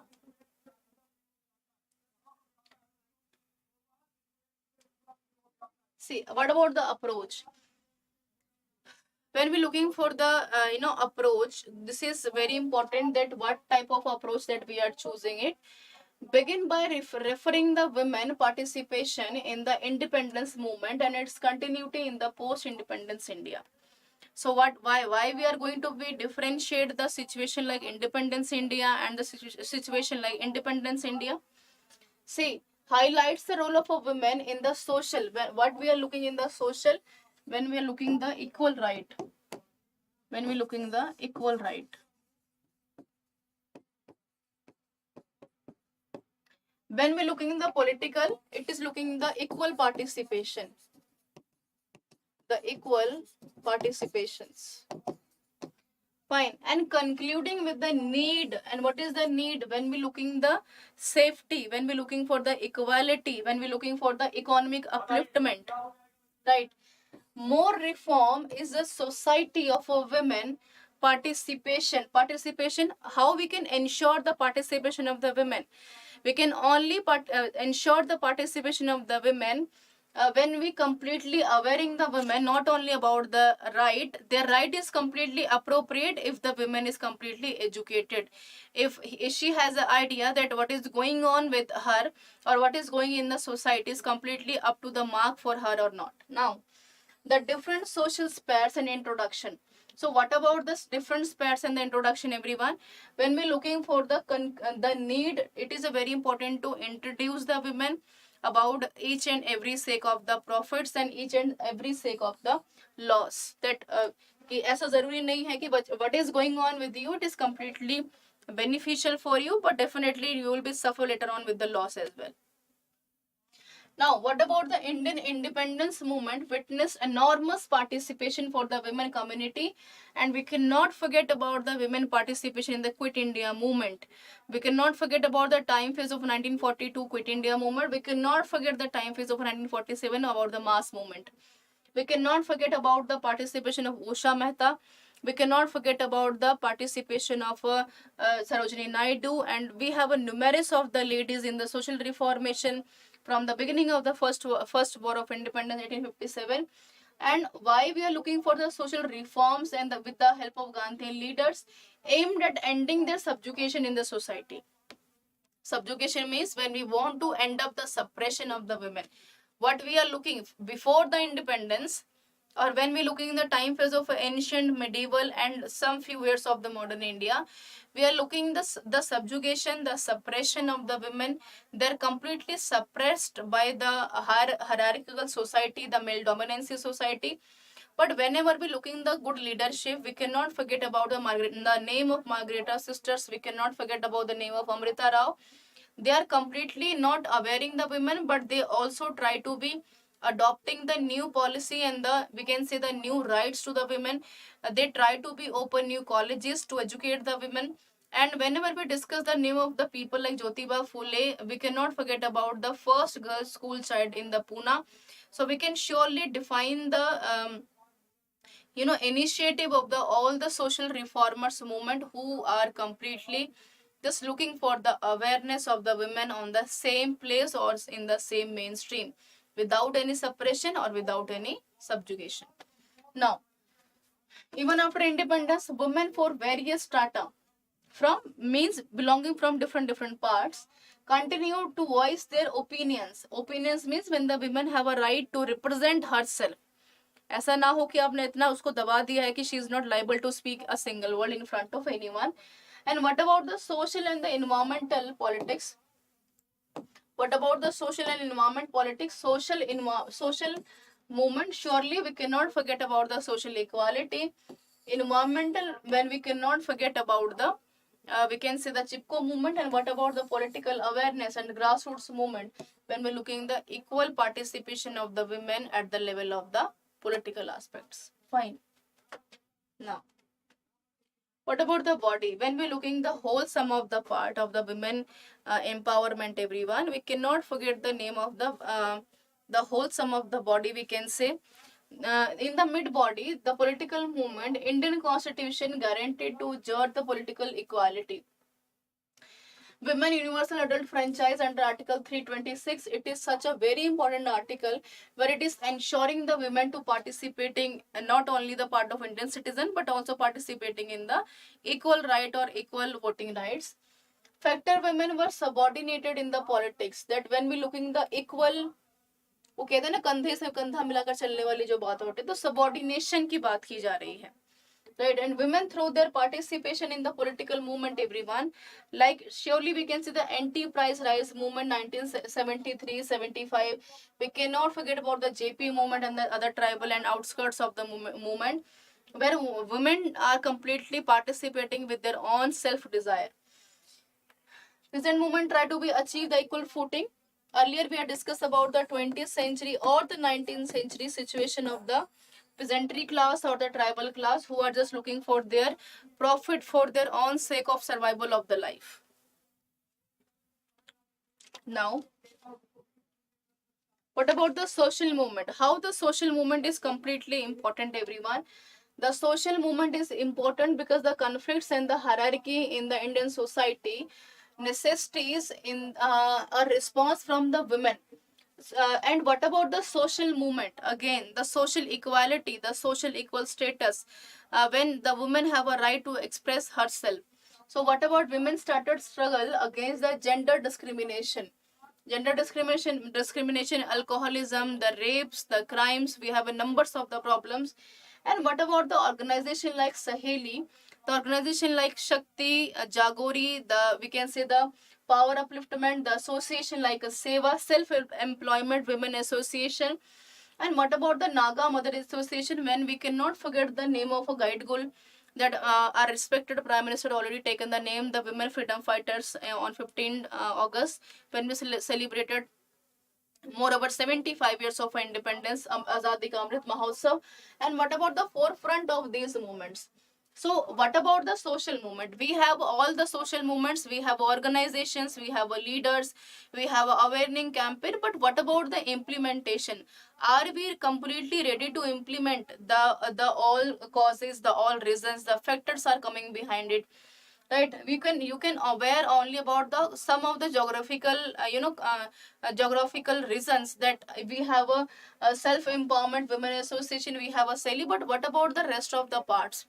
It is a complete initiative of the government that while introducing the awareness of the women, it is very important to aware the women about not only the work culture of the society but work culture of the political party, and at least they were completely feeling safe under the provisions of the government that I already explained, the already giving the example of a fast track courts. Now, what about the environmental movement, everyone? How the environmental movement is existing actually?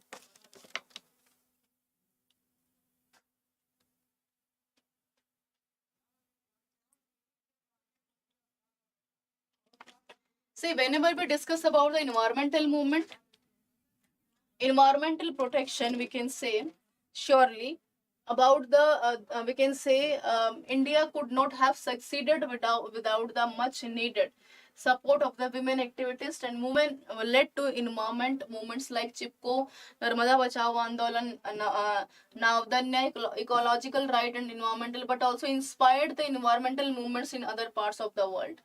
And what is happening when we started to completely just discussing about the women empowerment and their participation, ensuring their participation on the political level or on the economic level. And what about the conclusion, everyone? The role of a woman is transforming the social, the economic, the political landscape of India could never be ignored. We cannot ignore it. And what about the women, which is constitutionally guaranteed right to the women that they can use their right on the equal status? But despite their overwhelming contribution, women still lack adequate political representation and social empowerment.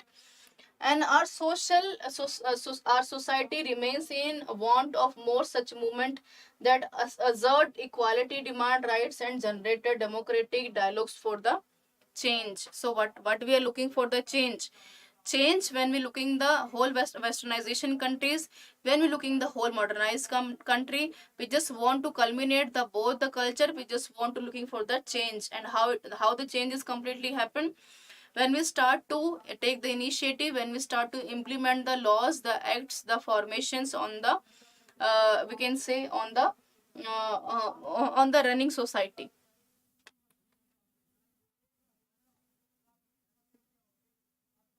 Okay. So I just would like to take the conclusion of the question, everyone. So I would just like to explain that how the question is important, everyone, as per the need of explanation. Okay.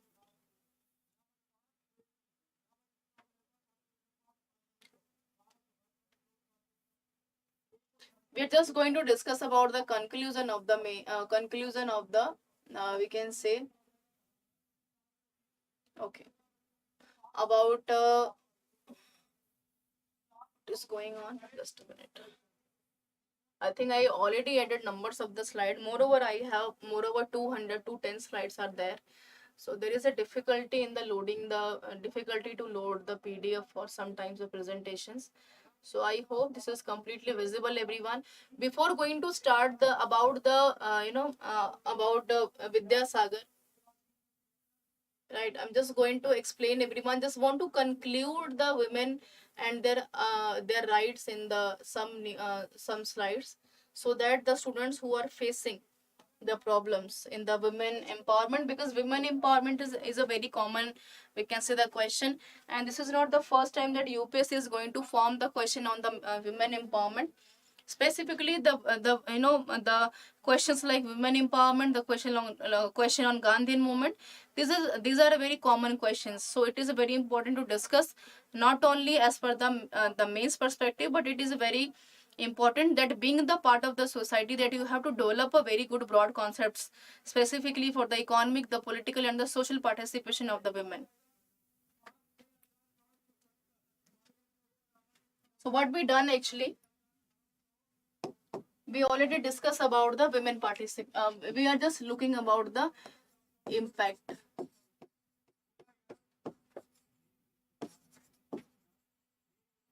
Women participation. Right, women participations. Right, and how we are looking for the participation impact on what? On social, on economic, political participation, not political equality, right? Political participation.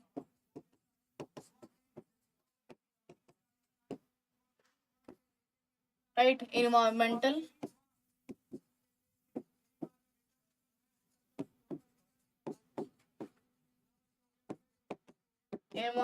participation. We have a Narmada Bachao Andolan, we have a Chipko movement, already we have, right? Social, economic, political, religious impact and equal participation, cultural as well.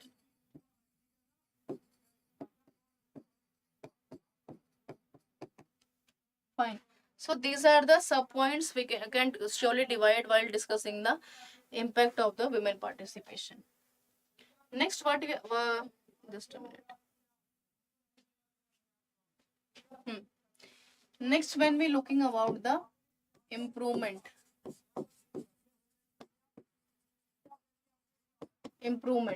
where we want to improve,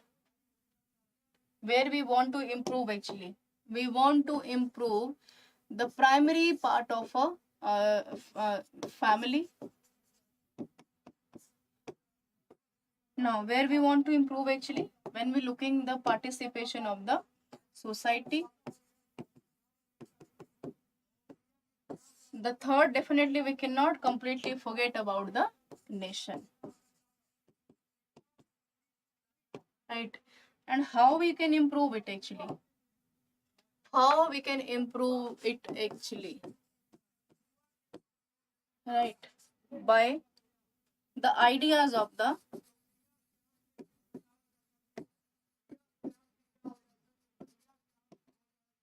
modernizations and the ideas of the westernization. How the ideas of westernization and modernization? Because modernization is just discussing about the adaptation, we can say. Adopt karna kisi cheez ko. And what about the westernization? When we're looking for the change, what we are looking? Westernization.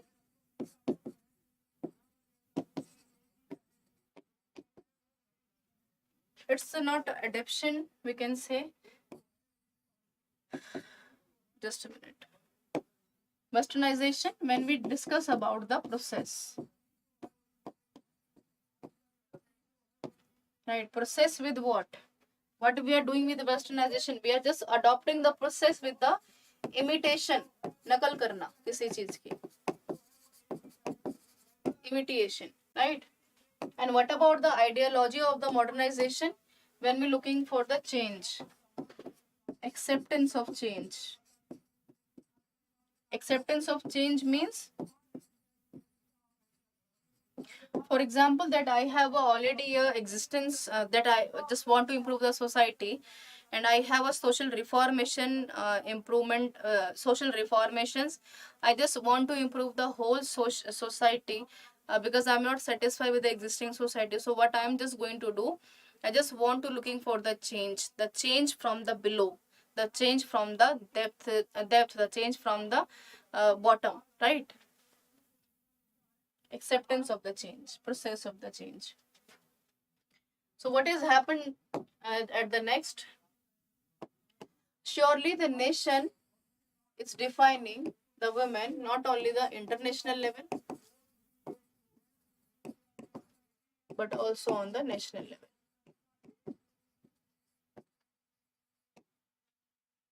right? So these are we can say the process. And whenever we discuss about the impact, so how we can impact it, actually, how we can impact it. Impact, we are impacted socially, economically, politically, administratively, culturally, religiously, ethically, environmentally, and literary, we can say. We have a moreover 3, we can say 6, we have a 9. Moreover, we impacted the women on the moreover 10 levels. 10 levels of the society.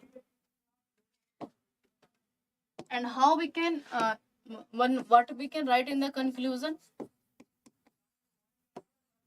Surely we can write that we have a rights. We have a rights. We have a laws. We have a acts. Right? And we have a social norms and conditions. But what is happening? We are looking for what? We are looking for the implementation. कि जब आप implement ही नहीं कर रहे, so what is the need of it? Right? Implementation.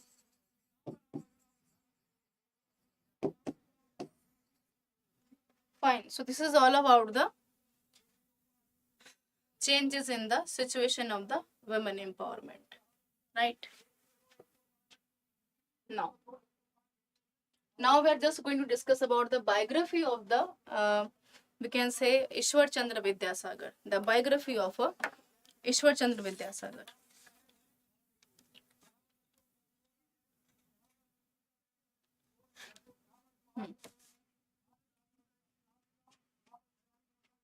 So when we try to understand Ishwar Chandra Vidyasagar in a broad concept, surely we discuss about the larger background of the elections and the violence. The election and the violence.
Yes, everyone. So we are just going to discuss about the larger background of Vidyasagar.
See, whenever we discuss about the larger background of Ishwarchandra Vidyasagar, whenever we discuss about the larger background of Vidyasagar, Vidyasagar was not the person who are looking for the introduction, right? The person who completely just looking for the contribution in social religious movement that we happened in 19th century. We cannot forget about the contribution specifically of Vidyasagar for the women, the widow remarriages side, the child marriages we have already, and specifically when Vidyasagar is completely compatible with the are passionate about the improvement of the women's situation. Right. You can see everyone the larger background, the election. We can see the violence in earlier, I think last 2 or 3 months ago when Bengal was about to, it was held on the elections. It was completely destroyed the statue of the Vidyasagar, and on that time after destroying the statue of Vidyasagar, numbers of the numerous of the several discussion is happening on the places of the groups in the philosophical intellectuals and on the social places in the medias as well, that to break down or to destroying the statues like Vidyasagar, what is the actual message the political parties want to separate in between the people, and what type of the message that we want to produce or we want to just giving to the people who are living in different parts of India on the national level or the international level. So what is the reasons of it, that what is the reasons behind it, right?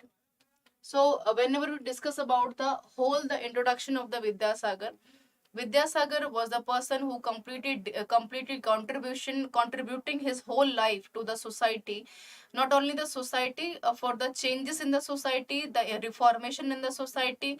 We cannot forget about the contribution specifically for the women empowerment, and and what type of the initiatives that Vidyasagar is specifically Vidyasagar was taking for the improvement on for the upliftment for the women. If I'm discussing about the school, the education, the equal rights, the political awareness, we have a numerous of the opinions we have. So born on 26th of September 1820 to a Kulin Brahmin family, that Vidyasagar is already belonging from the Kulin family, everyone. But what is happening exactly, that he is not completely favoring the hierarchical class or the Brahmin class. And what about the Vidyasagar made a difference in the period when few men try to challenge the descendant traditions of the time. And what about the addition in the depth looks at the achievements and changes that Vidyasagar brought in the society and in the field of the education during the 19th century in the Bengal. Whenever we discuss about his work for the emancipation, when we looking for the changes, the contribution, the improvement, right? Not only the society but the cultural on the behalf of education, the ethical values, the literature as well. So Vidyasagar was the person who completely just loaded with the perfection, and we have a numerous of the example that we were representing, that the role of the Vidyasagar's contribution in the society is completely changed the history drastically. Right, the second class citizens and the people fuming through about the improving. And what about the Bengal Renaissance? As we consider Raja Ram Mohan Roy as the person who was the father of the, we can say, father of the modernism, the father of the Renaissance, the father of the social reformation. On the same basis, whenever we discuss about the Vidyasagar, surely social reformer and educationist Ishwar Chandra Vidyasagar was born today in 1820 and earned the title of Vidyasagar, the person who completely full of knowledge, right? Vidya ka sagar, an ocean of learning of the vast knowledge in several fields, either in the social, either in the cultural, the political, the administrative, the economic, the ethical, the literature, the environmental. And what about the simplified of the Bengali alphabet? That Vidyasagar was the first person who looking the Bengal as a very educated state, and he started to educating the people and started to innovating the different new alphabets to the people. And what about the interpretation complex notion of Sanskrit grammar in easily Bengali languages? And what was the most prominent campaign of the Hindu widow remarriages? Whenever we discuss about the campaign of the Hindu widow remarriages, he was the first person who looking the situation of widow remarriages, the women who just suffered with the problems like the widows social aspects. He will try to be sometimes uplifted the women. And Rabindranath Tagore somehow just mentioning about the Vidyasagar that he is somehow one man army, and not only not representing the one society, one state, but moreover representing the 40 million of the people existing in the society. Why in news? Actually, we can say that discarnation of the statue of Vidyasagar, we can say this clashes the broken up of Calcutta recent have put it the concern on the people that how we can reform our society and how can we improve our society on each and every aspects. And what about the introduction, everyone? The urgent need of the social and the religious reformation. Surely we cannot forget about the in the context we have, right? A context of the Western culture. The Western culture is looking for the change only. And what about the education? And 19th century was a characterization of the immense cultural and intellectual stinging impact on the modern Western cultures. Right, modern Western culture, political unity. When we looking the political representation, so activities of the Christian missionaries and the consciousness of the defeat of the foreign power gave birth to new awakening which forced thoughtful Indians to look for the strength and weakness of the society and raised means of the improve them. Like when we start to looking for the improvement.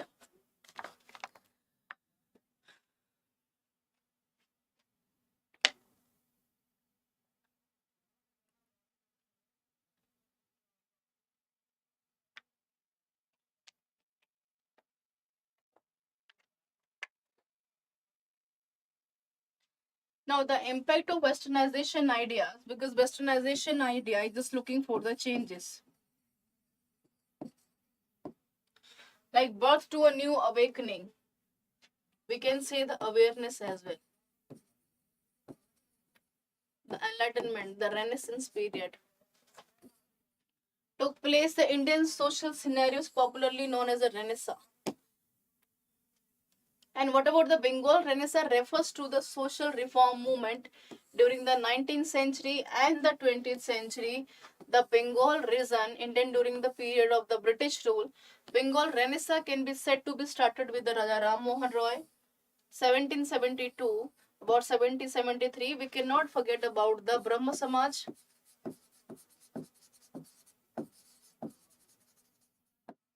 And the Act like Sati at 1829 and ended with the Rabindranath Tagore 1941. The world Renaissance, when we're looking for the enlightenment, the awareness, the awakening of the people. And what about the analysis? A brief account of the Vidyasagar life. Ishwar Chandra Vidyasagar is considered as the pillars of the Bengal Renaissance. And the other words, he managed to continue the reform movement that was started by Raja Ram Mohan Roy. And Vidyasagar was a well-known writer, intellectual, and above all the we can say the staunch followed by humanity. And he brought a revolution in the education system in the Bengal. That's why Mr. Vidyasagar is already introducing the alphabet system in the Bengal region. And in his book, surely we cannot forget about the book, everyone. Barno Parichay is somehow Vidyasagar reflected the Bengali language and made it according to the common strata of the society. The title Vidyasagar, we can see on the screen, everyone. Ocean of the knowledge was given to due to his vast knowledge almost all of the subjects. And the poet like Michael Madhusudan always mentioned Vidyasagar as the wisdom, the ancient sage, and energy of an Englishman. When we're looking for the energy of the Englishman and the heart of the Bengal mother. And Ishwar Chandra Vidyasagar Bandyopadhyay, we can say, was the born on 26th of September 1820. And it was not definitely we can say as the point of Michael Madhusudan was not representing Vidyasagar as the person who completely contributing himself in the society. But as per the opinion of poem Michael Madhusudan, he just always consider the personality of Vidyasagar, the father of the reformers, right? We have a different challenges in the society. See, whenever we discuss about the social aspects of the reformation, and if we will just get back more over 200 years ago, and in the present time still we are suffering with the numbers of the social evils as well. So how we can make a good balance in it when we looking the platform behind it, that what we are looking for the improvement, how we can improve ourselves. So Vidyasagar was the person that when it was a very difficult to discuss about the situation of the women, Vidyasagar on that time started to looking for the improvement of the women, that he tried to be just discuss about the issues like widow marriages, the child marriages, the upliftment of the education of the women as well. Now, what about the next? You can see the next slide, everyone, on the screen.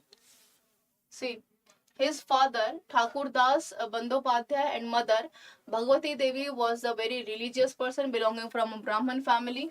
Their economic condition, whenever we discuss about the economic condition, and subsequently the child days of the Vidyasagar, was completely spent in the poverty. And after the completion of the elementary education at the village school in Calcutta, he tried to be take a more education for English. He just very much perfect to speak number of the languages: Arabic, Urdu, English, Bengali as well. And the way of Calcutta, the age of the 8 years, he left Calcutta and tried to be moved for the further higher education in the different states.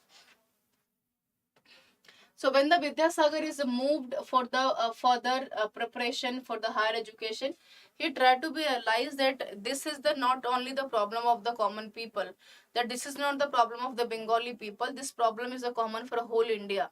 So whole India is just ready for the reformation, that the existing society is completely not up to the mark that we needed actually. And what about he was rewarded with the number of the scholarship for his academic performance. And what when we will be discuss about the jobs of teaching said Jora Shanko, he started to work as a teacher. Earlier he considered as a Fort William College as a head of the Sanskrit department. Later on he joined the Sanskrit college as the assistant secretary. So this is somehow definitely we can say the achievement of the Vidyasagar. The first year of the we can say the services, Vidyasagar recommended a number of the existing education system. When you start to looking up the education system reformation, when you start to introduce number of the things in the education, when he looking that the education system is a very important, that it was not limited till the hierarchical people, that the particular group is only liable to take the education. But surely whenever we discuss about the different parts, whenever we discuss about this report resulted into the serious we can say the attractions between the Ishwarchandra Vidyasagar and the secretary of the Ramosi Datta. And following this, the Sanskrit college and different colleges, he started to pursuing not only the higher education but also just look at the eyes on the social improvement and social changes as well. He used to spend a part of his scholarship and salary of the welfare of those poor people, and would also buy a medicine for the sick. So Chandra Vidyasagar is not only fulfilling the ideology of the people that belonging from different categories of the geographical region, but he's just looking for the pan India reformation, either the problems related with the hospital, sorry, we can say the scholarships, the improvement in the education, and we have numerous of the examples of it. As per the opinion of Vidyasagar, is always forcing the people to take a good education. And but how we can take the good education? See, whenever we discuss about the scenario of a 19th or 20th century, specifically on the time of a social reformation movement, we have several numbers of the people who looking for the reformations, either the revivalism of the society, either the reformation of the society.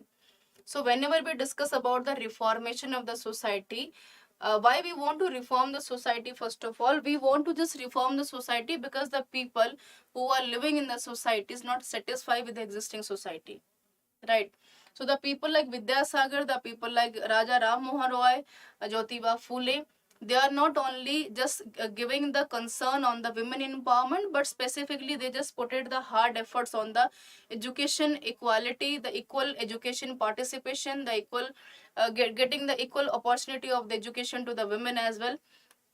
And somehow Vidyasagar is just explaining that education is not limited about the writing, reading, and just getting the knowledge. It is a very important to just implement the education on the people, that how much the people, it is very important to implement the education, whatever we just understand with the society, because in the present time, if we were looking the present society, it is very difficult to still talk on the about the rights of the women, about the equality of the religion, about the equal participation of the women in the political parties.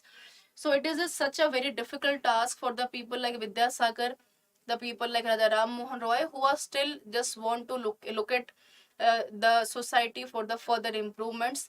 And we as per the word of the Vidyasagar, he completely mentioned that we want teachers who know both Bengali and the English languages.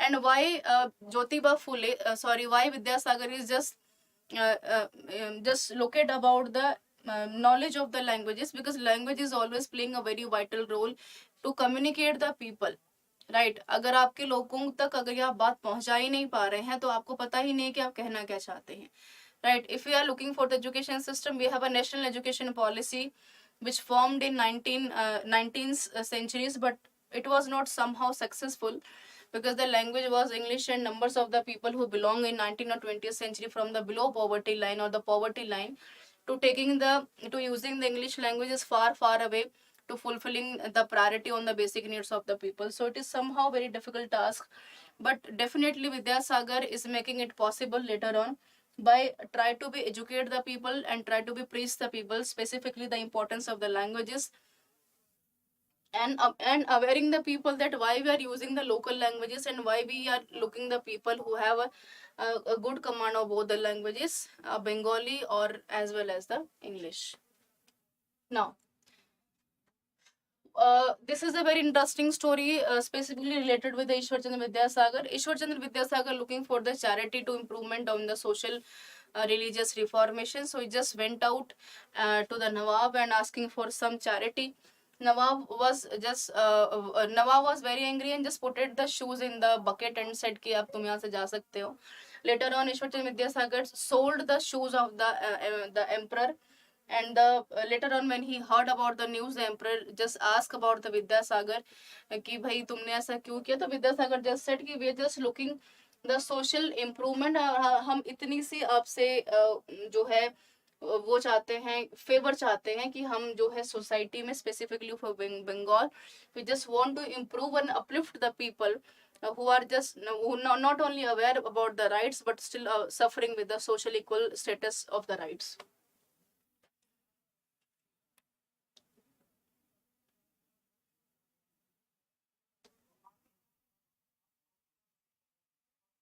Perspective of Vidyasagar and contribution.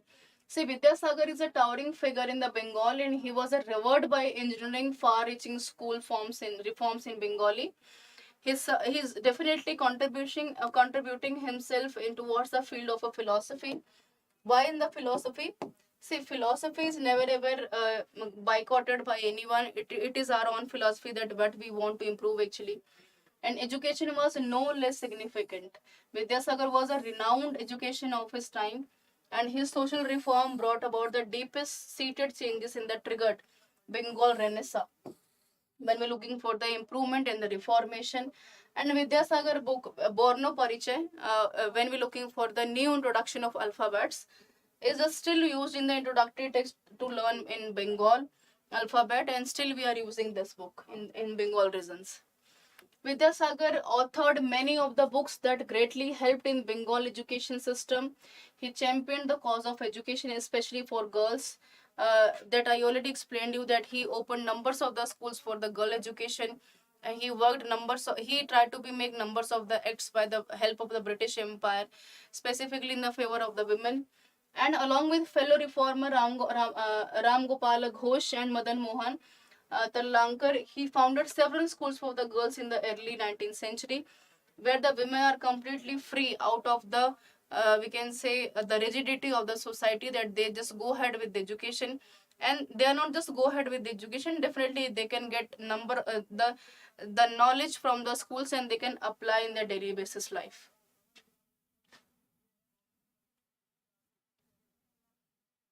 Now, he strongly believed that everyone, irrespective of their caste or gender, had the right to education. See, education, whenever we looking the broad concept of education, education never ever bounded actually, right?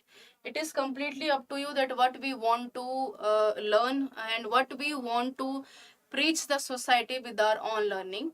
So, as per the same perspective of Vidyasagar, Vidyasagar is completely irrespective of their caste and gender, and he completely against the people who are not supporting the hierarchy class, not supporting the hierarchy class, not supporting the lower class for the equal educational rights. He was particularly vocal about the cause of the widow remarriages, that the act he formed in 1826, sorry, 1856. And you can see there also, he also reconstructed Bengali alphabet and reformed Bengali typography into alphabet from 12 to other in rest of the till the 40 words. And Vidyasagar spent most of the salary to pay of the expenses of the poor students, spend the money to the people who cannot earn, who are completely not aware about the rights. They are looking for the education. And he also facilitated the return India and inspired him to write poetry in Bengali, creating. Later on, Vidyasagar went out the Western to get the Western education. So after getting back of Vidyasagar, numbers of the people have ideologies that now the Vidyasagar is completely leave everything and just spending the life of a lavishness. But Vidyasagar later on proved that education and the impact of any of the civilization never ever change the personality of the person. Definitely, if you really want to look at the change, if you really want to change anything in the society, surely it is very important to work gradually or slowly on it, and definitely we will get the result. And surely when we look at the women evils like widow remarriages, he just look at the act like 1856, and still in the present free India, independent India, after moreover 200 years ago, still we are just following all these rules and regulations which is formed the past 200 years ago back. Now, Vidyasagar is the first, we can see the pamphlets in the Bengali on widow remarriages and tremendous on the Hindu society. 2,000 copies were sold out a week, and reprint the another 3,000 copies, and also did not last. And these were unprecedented sales figures of the book at the time. And October, your honorable council will take into, this is the whole conversation with the honorable judge the Vidyasagar is doing regarding the petition of the education, the widow remarriages act, because he just suffered in the social evils against the women in the society. Remarriages, you can see the dramas advocating the remarriages widows about the Bengal and elsewhere. And this widow remarriages, it is completely impacted Jyotiba Phule, that in 1864 succeeded in the persuading Saraswat Brahman widows to remarriages, and in 1866 Vishnu Shastri Pandit translated Vidyasagar's book on widow remarriages into Marathi. So this is somehow definitely we can see the great achievement of the people who contributing themselves, the contributing the whole life to improving the social strata of the existing society. Vidyasagar worked on upliftment the status of the women in especially his native Bengal, and he was a social reformer and wanted to change the orthodox Hindu society from within. From that I earlier told you, social reformation never ever come on upward direction. It is very important that we have to improve the society from the beneath, from the bottom, or we can say the when we're looking from the downtrodden filtration of anything, right? The when hierarchy, the higher society is completely never ever accepted the opinion of the social reformers, but definitely when we start to awareing the people who belong from different we can say geographical extent, the peasantry class, the tribal class, the women, the people who live in the outskirts of the India, so surely definitely we can imagine the people have to be aware about their own rights, about their own cause. Not only the social reform movements, but definitely they were very much aware about the colonial political colonial policies, their ideologies, and definitely they are aware that how they can get rid out of any the get rid of the British colonial ideological strata. Contribution in the field of education, that I already explained you that Vidyasagar is not in the favoring to getting the education. Education doesn't mean that we are just contributing ourselves in just for the sake of writing, reading, or just enjoying the education system for their own sake of improvement, own sake of personality improvement. As per the discussion, or as per the discussion in the book, the Bengali that we earlier discussed about, written by Vidyasagar, the alphabet books of Vidyasagar, he completely just want to educate the rest of the society with education. Specifically, he just put it his focus on the women improvement. That how can the women just completely improve herself or themselves? It is only possible with the help of education. When we start to aware the women from the beginning that कि भाई right आपके लिए क्यों important है, why we are just get rid out of all these evils. And it is only possible with the contribution, with the awareness, and with the understanding and the implementation of everyone, the people who are existing in the society, or the women who are existing in the society on that time.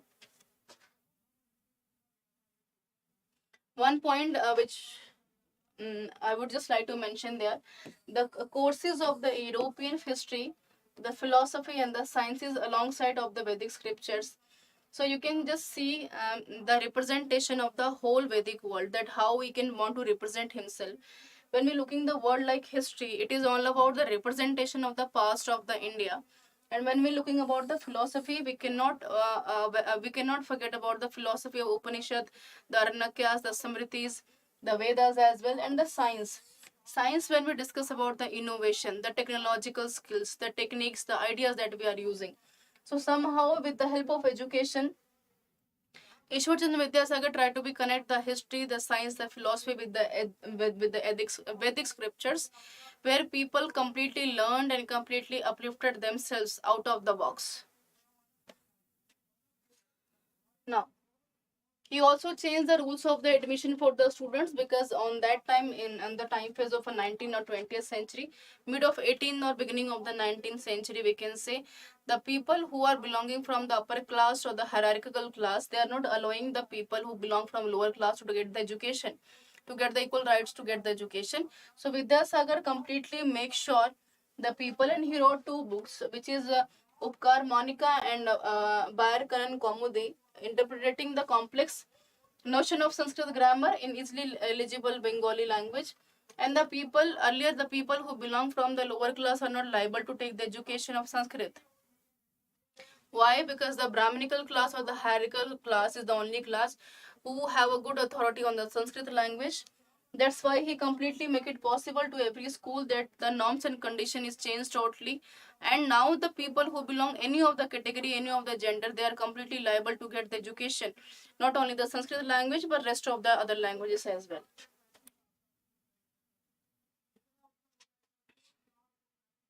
Okay, I think it is. I already explained the pamphlet. Everyone, the Kaumudy, they compiled the Bengali by the Vidyasagar, were introduced by the other people. And what about the campaign against the polygamy? Polygamy is the word basically using we are for the Bahu Vivah, like the person, the especially the person who belong from a male gender, the male dominancy, the higher class, they were completely permitted to do numbers of the marriages without any interpretation, without any interferences.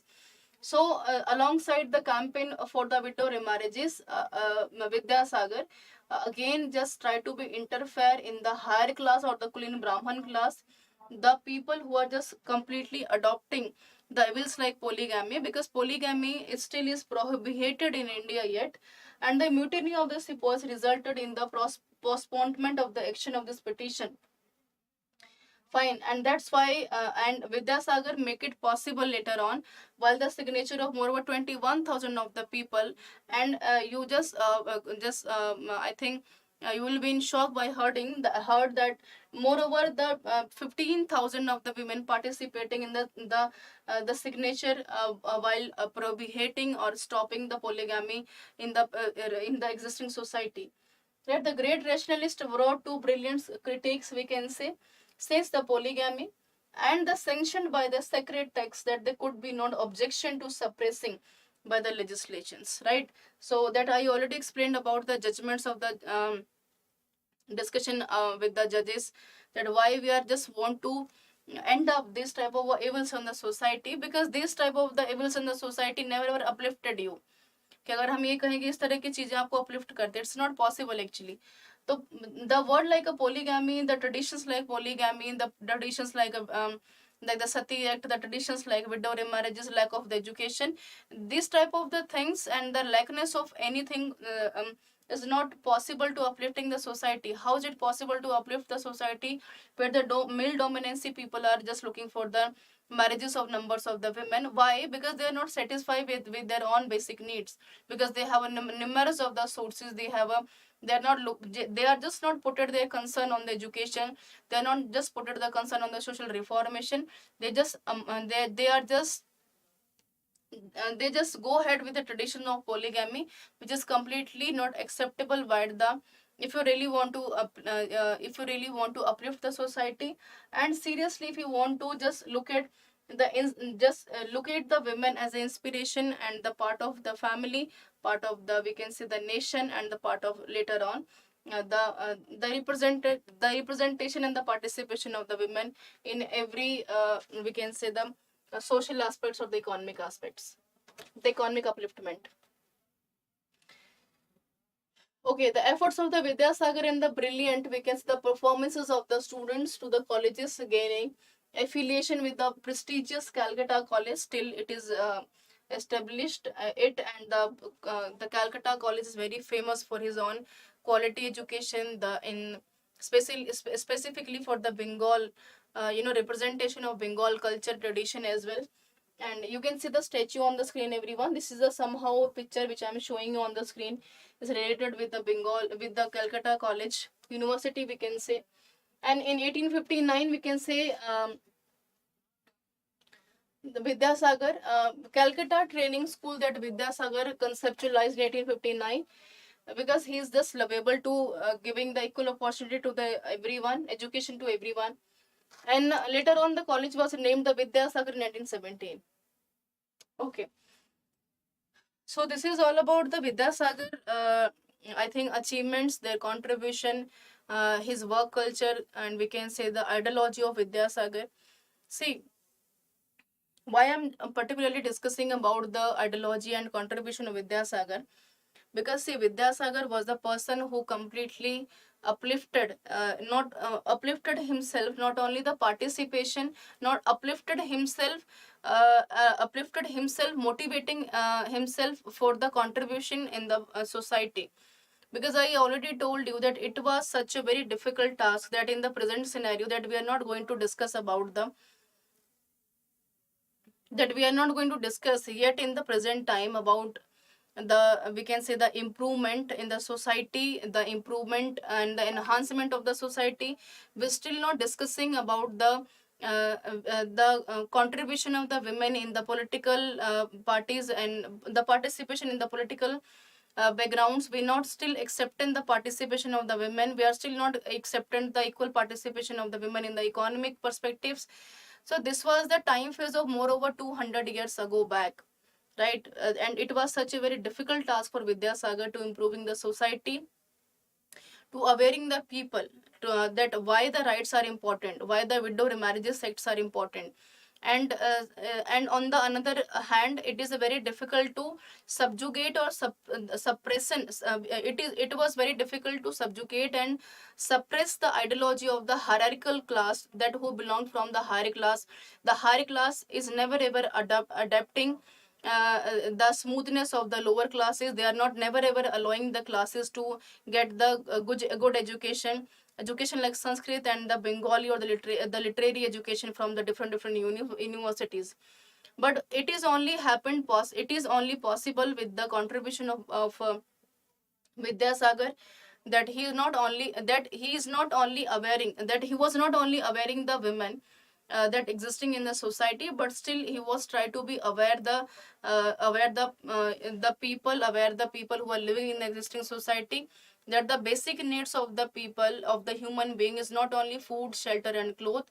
Definitely, if we really want to uplift ourselves, if we really want to just go ahead with a different opportunity, if we want to grasp the opportunity, the developments and the growth, surely the, the terminologies like education, the transformation, the reformation and the existing evils in the society, it is very important to improvement on the time. And as per the opinion of Vidyasagar, he accepted that it is very difficult to change anything in the sudden basis, which is already continued from last 200 or 300 years ago. But how we can change it smoothly, how can we change it gradually, that कि हमें उसमें जाना पड़ेगा. It is very important to contribute in the society. We definitely we can change anything, but how we can change anything? With the help of a gradual process, with the patience, we can say, with the continuity and with the consistency only, right? Now let's move ahead, everyone. This is the slide we can say about the Delhi Sultanate. You can see easily on the screen, everyone. So this is the time to discuss about the Delhi Sultanate, why and how the progression of Delhi Sultanate is important, and what we are going to learn exactly. You can see on the screen, everyone, the Delhi Sultanate.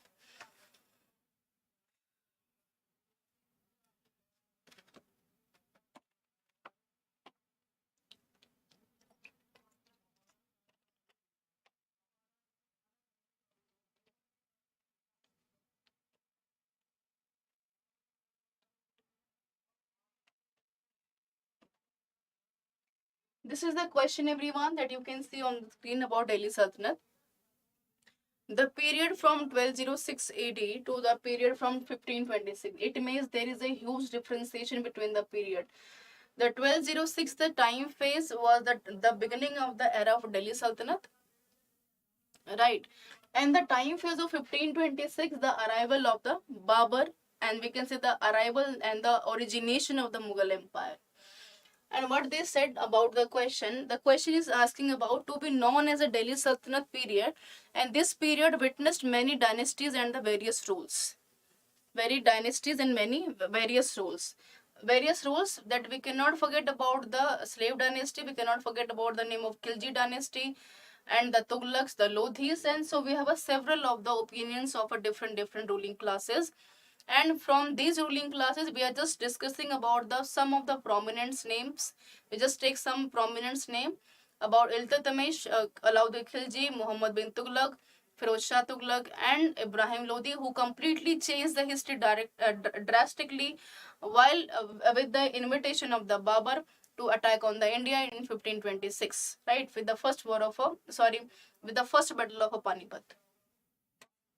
Now, and on that, later on we can discuss about dynasty's name. We can say discuss about the slave dynasty or Mamluk dynasty, the Khilji dynasty, the Tughlaq dynasty, the Sayyid and the Lodi dynasty. So these dynasties are not only important because we are just taking the names. Definitely we cannot forget about the slave dynasty, the Iltutmish Khilji dynasty, specifically for Alauddin Khilji, where we are discussing about the market policy, that how the market policy of Khiljis completely or drastically changed the Indian economy later on. And Tughlaq dynasty, we cannot forget about the name of Muhammad bin Tughlaq, and the Sayyid dynasty and the Lodi dynasty, the Ibrahim Lodi, right? Now,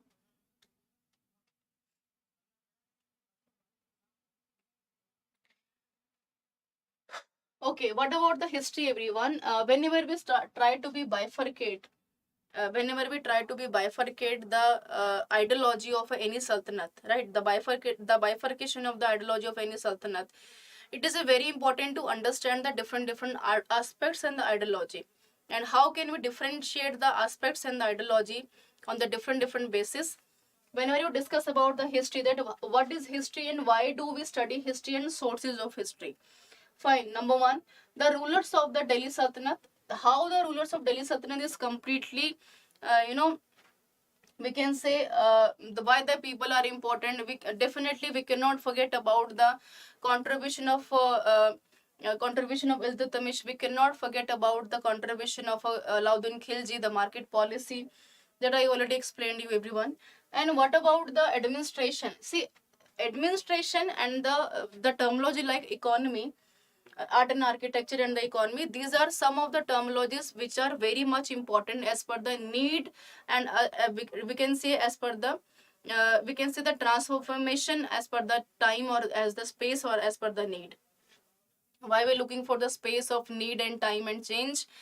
Because the space, the need and the space, the need and the time, the three of the words are completely interdisciplinary approach in with itself. How? So for example, if I'm giving the example of Delhi Sultanate and the Mughal Empire, see, whenever we discuss the example like space, right, when we're discussing about 1206 the Delhi Sultanate, the 1526 about the arriving of a Babur in India, we have a moreover the time phase and the gapping of a 300 years ago. So what we learned actually from the dynasties, right ऐसा नहीं था कि monuments पहले नहीं बनते थे और अब नहीं बन रहे हैं, पहले भी बनते थे अभी बन रहे हैं, but what we looking actually, we are looking for the change, how the changes occurred actually, how the changes happened actually. Fine. And what about the administration? Administration, see, the interesting factor of a Delhi Sultanate and the interesting factor of a Mughal era and the interesting factor of the Mauryan Empire, we have a very much interesting factors specifically for administration. Why? Because the administration is completely based on the centralization. And centralization is what? When the power is completely handed over by the commanded by the king only, that king is the only person who will decide everything. हाँ, no doubt कि मंत्री और उसके जो बाकी लोग हैं, they can suggest him कि भाई ये काम ऐसे ऐसे किया जा सकता है, but whenever we discuss about the final outcome और final decision, the whole concern, the whole we can say that decision making is only handed in the hand of in the hand of the king only, and king was the only power, the emperor was the only power in Delhi Sultanate who will decide कि भाई हमें क्या करना है और हमें क्या नहीं करना है. Fine. Now we cannot forget about the different aspects of Indo-Islamic style and the arc and the dome method. Why it is important? See, in the past sessions, I already mentioned you about the Islamic era, the Indo-Islamic styles, the arc dome method, how the Indo-Islamic era, we can say the diversion in the art and culture, the diversion in the we can say the diversion in the art and culture, how the art and culture is completely impacted by the mindset of the rulers, and how the art and culture is completely correlated with the society, the economic aspects, and why we are looking for art and culture. When we discuss numbers of the things regarding skills, the ideas, the art and formats, we can see the techniques as well. So we have a numerous of the examples of it. So art and culture is also playing a very vital role. And before that, before the beginning of the Delhi Sultanate, if I am just left the portion of the Gupta era, I think we don't have any evidences of the art and architecture.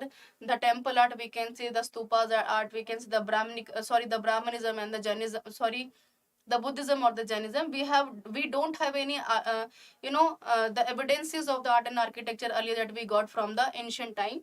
So from the beginning of the Delhi Sultanate, from the beginning of the Mughal era, this was that moreover the history of 1000 years ago, 1000 of the time period, where we learned a lot, not only from the history. It is completely changed the definition of history drastically, where we study history, the sources of history, where we are completely added the archaeological sources. And earlier, if we don't have any art and architecture, it is very difficult to recognize that from where we get the information of any of the emperor. The we can say the when the personality of the king as well. If I'm giving the example of Alauddin Khilji, if I'm giving the example of a Firoz Shah Tughlaq as well. And we have a numerous of the sections. We have a Ikta system, we have a Chehalgani, central polity, social life. When we completely giving the opportunity to each and every class of the society, that they're definitely participating in the society. It doesn't matter that you belong from any of the caste and creed and sect. Fine. What about the economic life? We cannot forget about the Ikta system. We cannot forget about the Jagidari system. And whenever we discuss about the declining phases of a Delhi Sultanate or Mughal Empire, surely we can add the economic life, that how the Jagidari crisis and the economic system of the Ikta system and the land acquisition system by the feudal lords. If I'm using the word feudal lords, they're not existing in the Delhi Sultanate. That we are not getting any awareness or getting any evidences of feudal system, but definitely we cannot directly ignore it. Fine. And what about they said the art and architecture, that art and architecture also playing a very vital role by expanding the Delhi Sultanate in a very vast manner, and somehow it is representing the Delhi Sultanate in a very different manner. Now let me take a glance of a Delhi Sultanate. So this is all about the app, everyone. The Exampur Sarkari Naukri Preparation app. If you really want to go ahead with a government job, and if you think that you have a dream to get the government job further, so surely you can use the app. This app is completely helpful to everyone. Just go on the Play Store, download, install it. Just log in with your email ID or with your phone number, and surely you can connect with the teacher. You can ask your doubts as well. If you have any problem, you can directly add with us with the Zoom meetings. You can call us, our calling team. They can surely take your doubts. They will try to resolve your doubts on the time. So this is somehow a very, we can say, vital playing role of apps, and this is completely free of cost. We're not going to pay anything for the app. Now, okay, you can see the map, everyone. See, whenever I'm discussing about the explanation of anything, that I'm already I think I numbers of the time I already mentioned you that you have to be just sketching the map. See, you can see the differentiation in the map, everyone. The Mamluk dynasty, or because the slave dynasty, the slave dynasties we have, just a minute. And okay,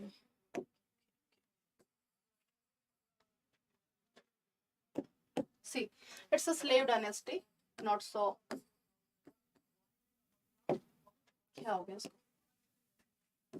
It's a slave dynasty started by Qutbuddin Aibak. Fine. From 1206. And this is all about the Khilji dynasty. So we cannot forget the name of Alauddin Khilji. You can see the dynasty was started from northwest area, and this is all about the upper Gangetic region, the lower Gangetic region. We cannot forget about the the Arabian Sea, Bay of Bengal, Arabian Sea as well. And let's move ahead about Tughlaq dynasty. When we discuss about the name of Muhammad bin Tughlaq, you can see except the rest of the part, the whole of the country till the ending point of a Kanyakumari is completely captured by the Tughlaq dynasty.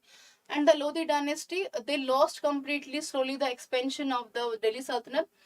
And why they lost actually, they lost just because of the behavior.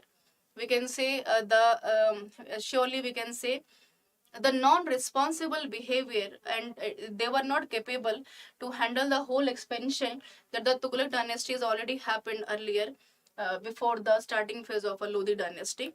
And that's why somehow we can say surely define the reason that Ibrahim Lodi is completely inviting Babur for attacking, we can say, attacking on India in 1526 for the first battle of Panipat. I already giving the benefits. So administration, say Delhi Sultanate. Say Delhi Sultanate was the Islamic status, we can say, and the religion is Islam surely. And that's why the medieval phase, the beginning of the medieval phase, also considered sometimes as the Islamic era state and Islamic era as well. And the Sultanates considered themselves as the representatives of the Khalifa, and they include the name of a Khalifa.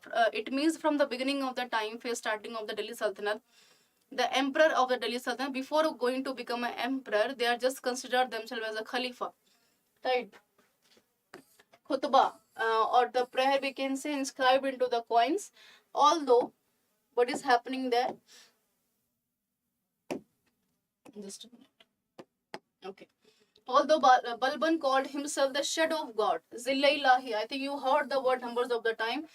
You heard the word Zilla Ilahi numbers of the time in the context of the Babur only, Akbar only. But I would just like to inform everyone that shadow of God means what? कि मैं भगवान की परछाई हूँ. I am the somehow the mediator of a God. God is sending me to help the person. So I am the mediator. I am the mediator of the human beings. But I am the mediator between the human or the God, right? So the word like Zilla Ilahi continued to be practice of including the name of a Khalifa, the khutbah, and the coins. And we cannot forget about the prathas like pebbles, the prathas like um, the people who are paying in the court of the Balban.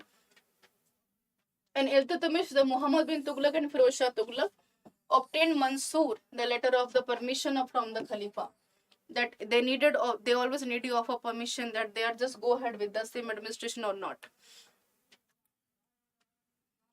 Right, this is all about the part of the administration. This is the head of the state, everyone. This is the head of the state. And who is the head of the state? The Sultan. Wazir, who is just completely handling the financial outcomes, and the prime minister, considered as the prime minister. And Diwan Risalat, minister of foreign affairs, handling the foreign affairs, and try to be, and the Diwan Risalat worked as the connectivity, providing the connectivity with the national and the international level. And what about the Sadr Sudar, which is minister of we can say the Islamic? It means they are just checking the people who are living in the court, or the living in the country or the state in the Sultan. They just checking the people are so much aware about the people are so much aware about the intentions of the Sultan. They are respecting the people or not. And what about Diwane Aris, the defense minister? Defense minister, we know very well the work of defense minister, the handling the army, to contributing the people to learn, to maintaining the weapons, horses, army, navy. And Qazi Kuzat, the ministry of law. So we can say head of the state is the central part, and they are the subparts. They are the subparts. Fine. So Wazir of Finance, 1. Diwane Risalat, Sadar Sudar, Diwane Insha. Number 4, Diwane Aris, and Diwane Uzat. Delhi Sultanate, when we discuss about the province and the state formation. When we discuss about the province and the state.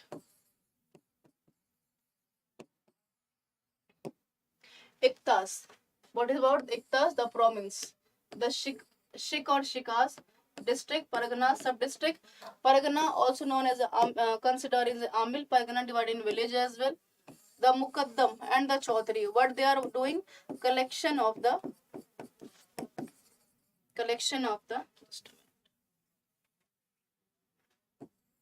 what they are doing actually? Collection of the taxation or the revenue from the lands, right? So Delhi Sultanate, the first one is Sarkar, the Sheikh, the Parganas, and the village. Right. So this is the, if I'm looking from the downtrodden wards, the village, Pargana, Sheikh, and Sarkar, then Delhi Sultanate, the Sultan, we can say Sultan, Sarkar, Sheikh, Pargana, and the village. So we are completely divided in different parts, everyone. Now,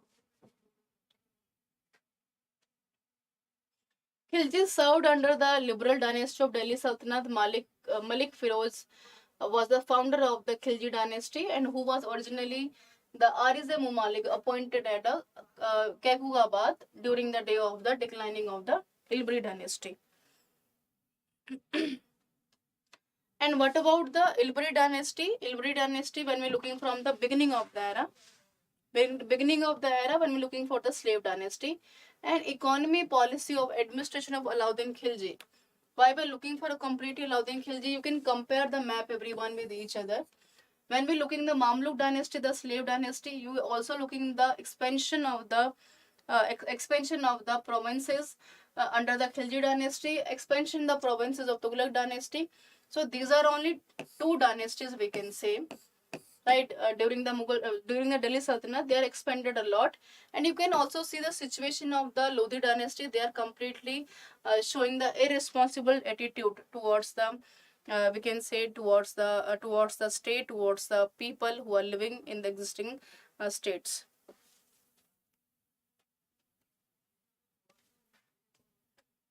Fine. And what about the rest of the part? You can see the Khilji dynasty on the screen, everyone.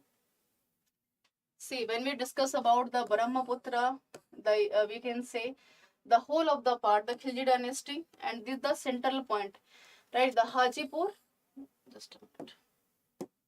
See, the Hajipur, the Gaur, the Gwalior, we can say the Jodhpur, Multan, Lahore, Panipat and Delhi, Ujjain, right, and Saranpur.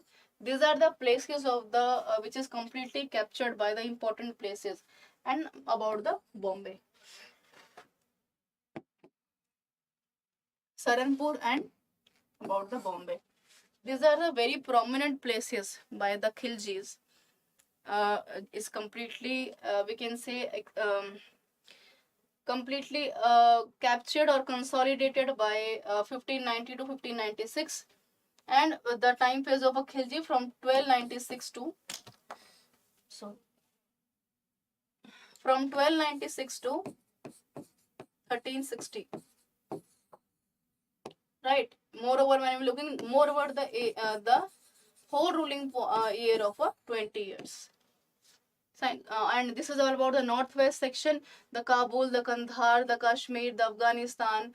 Then later on, the Delhi, the Panipat, Yamuna, the Ganga region. They are just completely captured by the whole Khaljis dynasties.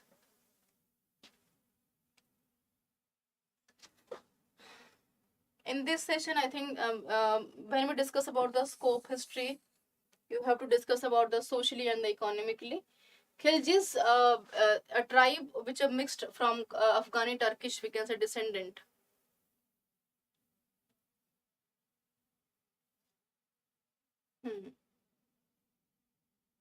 Okay. A tribe mixed by Afghani Turkish descendant benefited the Bourbon reform, had greater cohesion, that the groups unite and nominated the senior chief Jalaluddin Khilji. And what is happening at the last? The nephew Alauddin Khilji demonstrated superior military, and Jalaluddin assassinated on his nephew's order 1296. Alauddin Khilji just took on the throne from 1296 to 1360, and he just introduced the numbers of the terminology like Huli and the market reforms, everyone. And what about the reformation? See, I'm just not going to be explain the earlier slides in a very depth manner, because this is not important as per the as per the need of examination point of view, everyone. The Khaljis, whenever we discuss about the advent, fine, how it is completely correlated when we discuss about the military reforms and the market reform and the revenue reforms. Military reforms, when you discuss about the participation of the armies. Market reform, when we completely looking the changes in the economy. and revenue, the taxation. For what you looking? The ikta and the khalisa. Khalisa is I think, a term that we are using. The land taxation is directly submitted in the submitted to the king, and ikta is somehow is, we can say, the is like a jagedari system where they are maintaining their army and their personal on expenditures. But a greatest reformer, Alauddin was not only created a biggest empire but also maintained established and a strong administration. It means कि जो भी कुछ है उसको कम से कम कोशिश तो की मेंटेन करने की, and appointed a capable and a strong official at the states, right? And according to the Barni, especially we can say that empire of Alauddin Khilji divided into 11 provinces. Land revenue reform of Alauddin Khilji. First Sultan of Delhi who ordered to for the measurement of the land, right? Number one, Diwan Mustkharas were the department who measuring the land. Land of Doab was captured and converted into Khalisa, right? What is Khalisa? The direct taxation. We can say the direct taxation submitted to the king.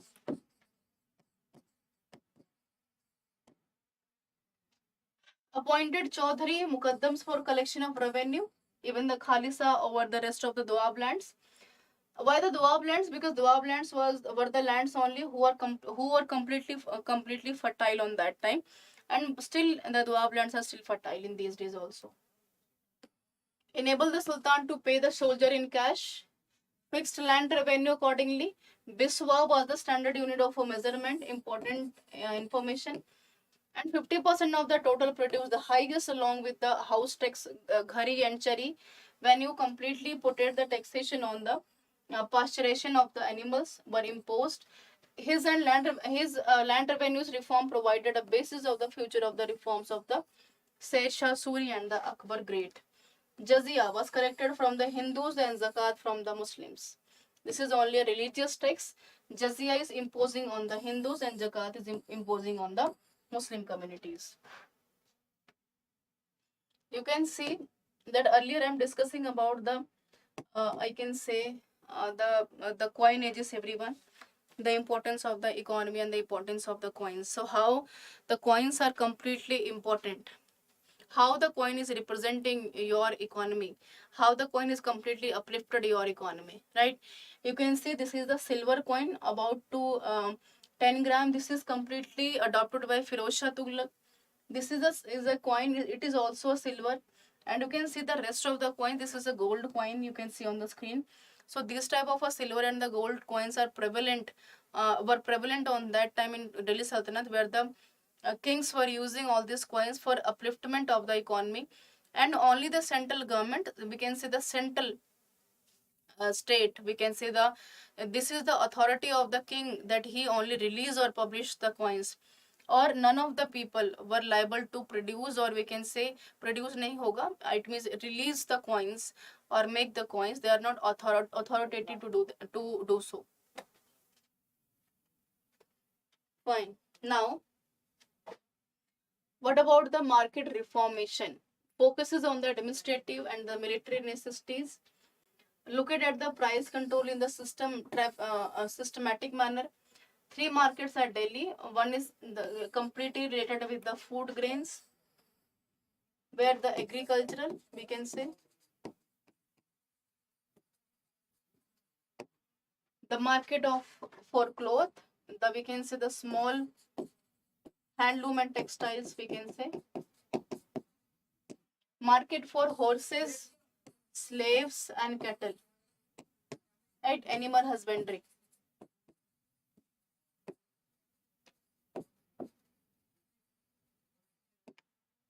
And he instituted a system of rationing during the scarcity. So what he is doing actually? He stored the grains.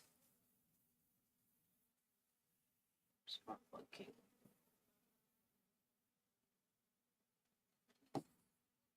during the famine, we can say, and storage during the scarcity.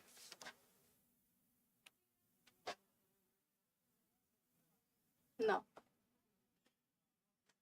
what are the objectives? Why he want to improve everything? What are the objectives? Right. Objective was the welfare of the people according to Amir Khusro, the welfare of the society. What he want to improve? The welfare of the society, number one. Alauddin measured the controlled markets were one of the most important policies initiatives.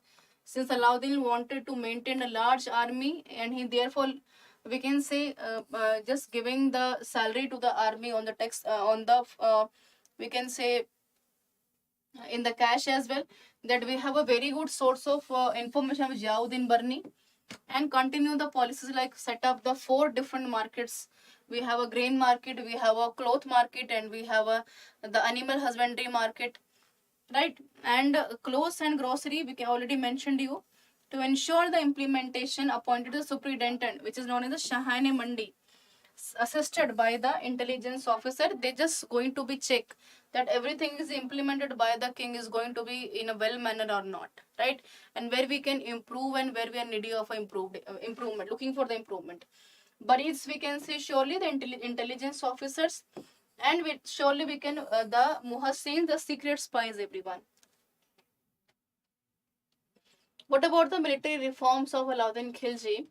For his dream, why we're looking for the reformation for the military? What is the need of it? That we're looking for the improvement, that for his dream, a strong and powerful army must be needed. And why we are needed? So that we are looking for the permanent standing army, and the permanent standing army is just taking the salary in the cash formation, cash format. So 4,75,000 cavalrymen. Right, 2 innovations. We have a Chehra and Hulia detailed description of each soldier, and dag and branding of the horses was maintained. So we'll try to be maintained in 2 bases, Chehra and dag. Sultan gave to the soldiers her weapons and education, the food, the supply, and the clothes. When we're looking for the basic needs, we can say the basic needs.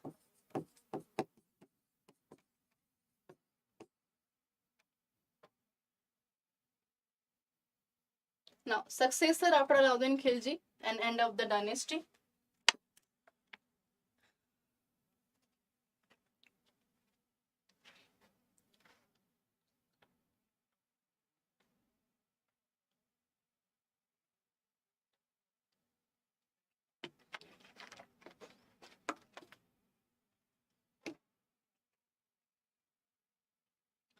See, whenever we're looking at the succession after Alauddin Khilji, Qutbuddin Mubarak Shah, Nasiruddin Khusro, but his successors were completely weak.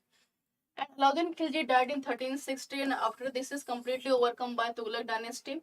And later on, the Ghiyasuddin Tughlaq at the Delhi and found the Tughlaq dynasty as the rulers. Fine. So this is all about the session, everyone, specifically that we done earlier.